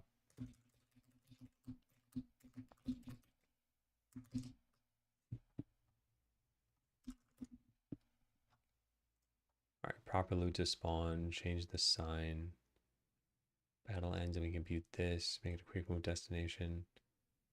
Code all the different keys. I'm not actually sure the odds are high that we're going to get this done by the end of tomorrow to have playtesters test anything worthwhile. But if it doesn't happen, it doesn't happen. I feel like listening to your stream in the background like code for work makes me twice as efficient. I think just hearing you think out loud, calm, logical, relaxed. That's pretty cool, Vinny. Spent most of this stream getting workers to move keys to chests. Workers also move chests to the treasure room. Anything else? I don't think I even did anything else today, right? Get log -10. Fix the bug, added a cheat, refactored that, sure. Factor, refactor, make this. And that was it for today, right?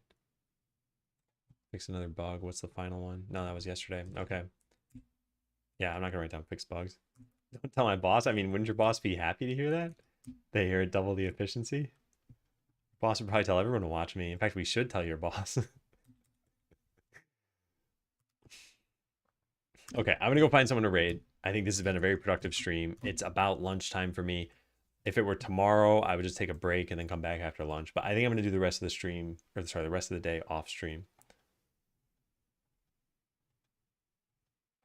So let's go raid. Let's go raid Crimson. Yeah. They're required to work the stream on. You never know. You never know. Thank you all for being here. I'm gonna go raid Crimson. They are a very different style of stream, much more mature stream, not family friendly. I'll be back tomorrow and we'll just keep working on this stuff and hopefully get to the point where playtesters can play the game. So thanks for watching. Have a good rest of your day. See ya.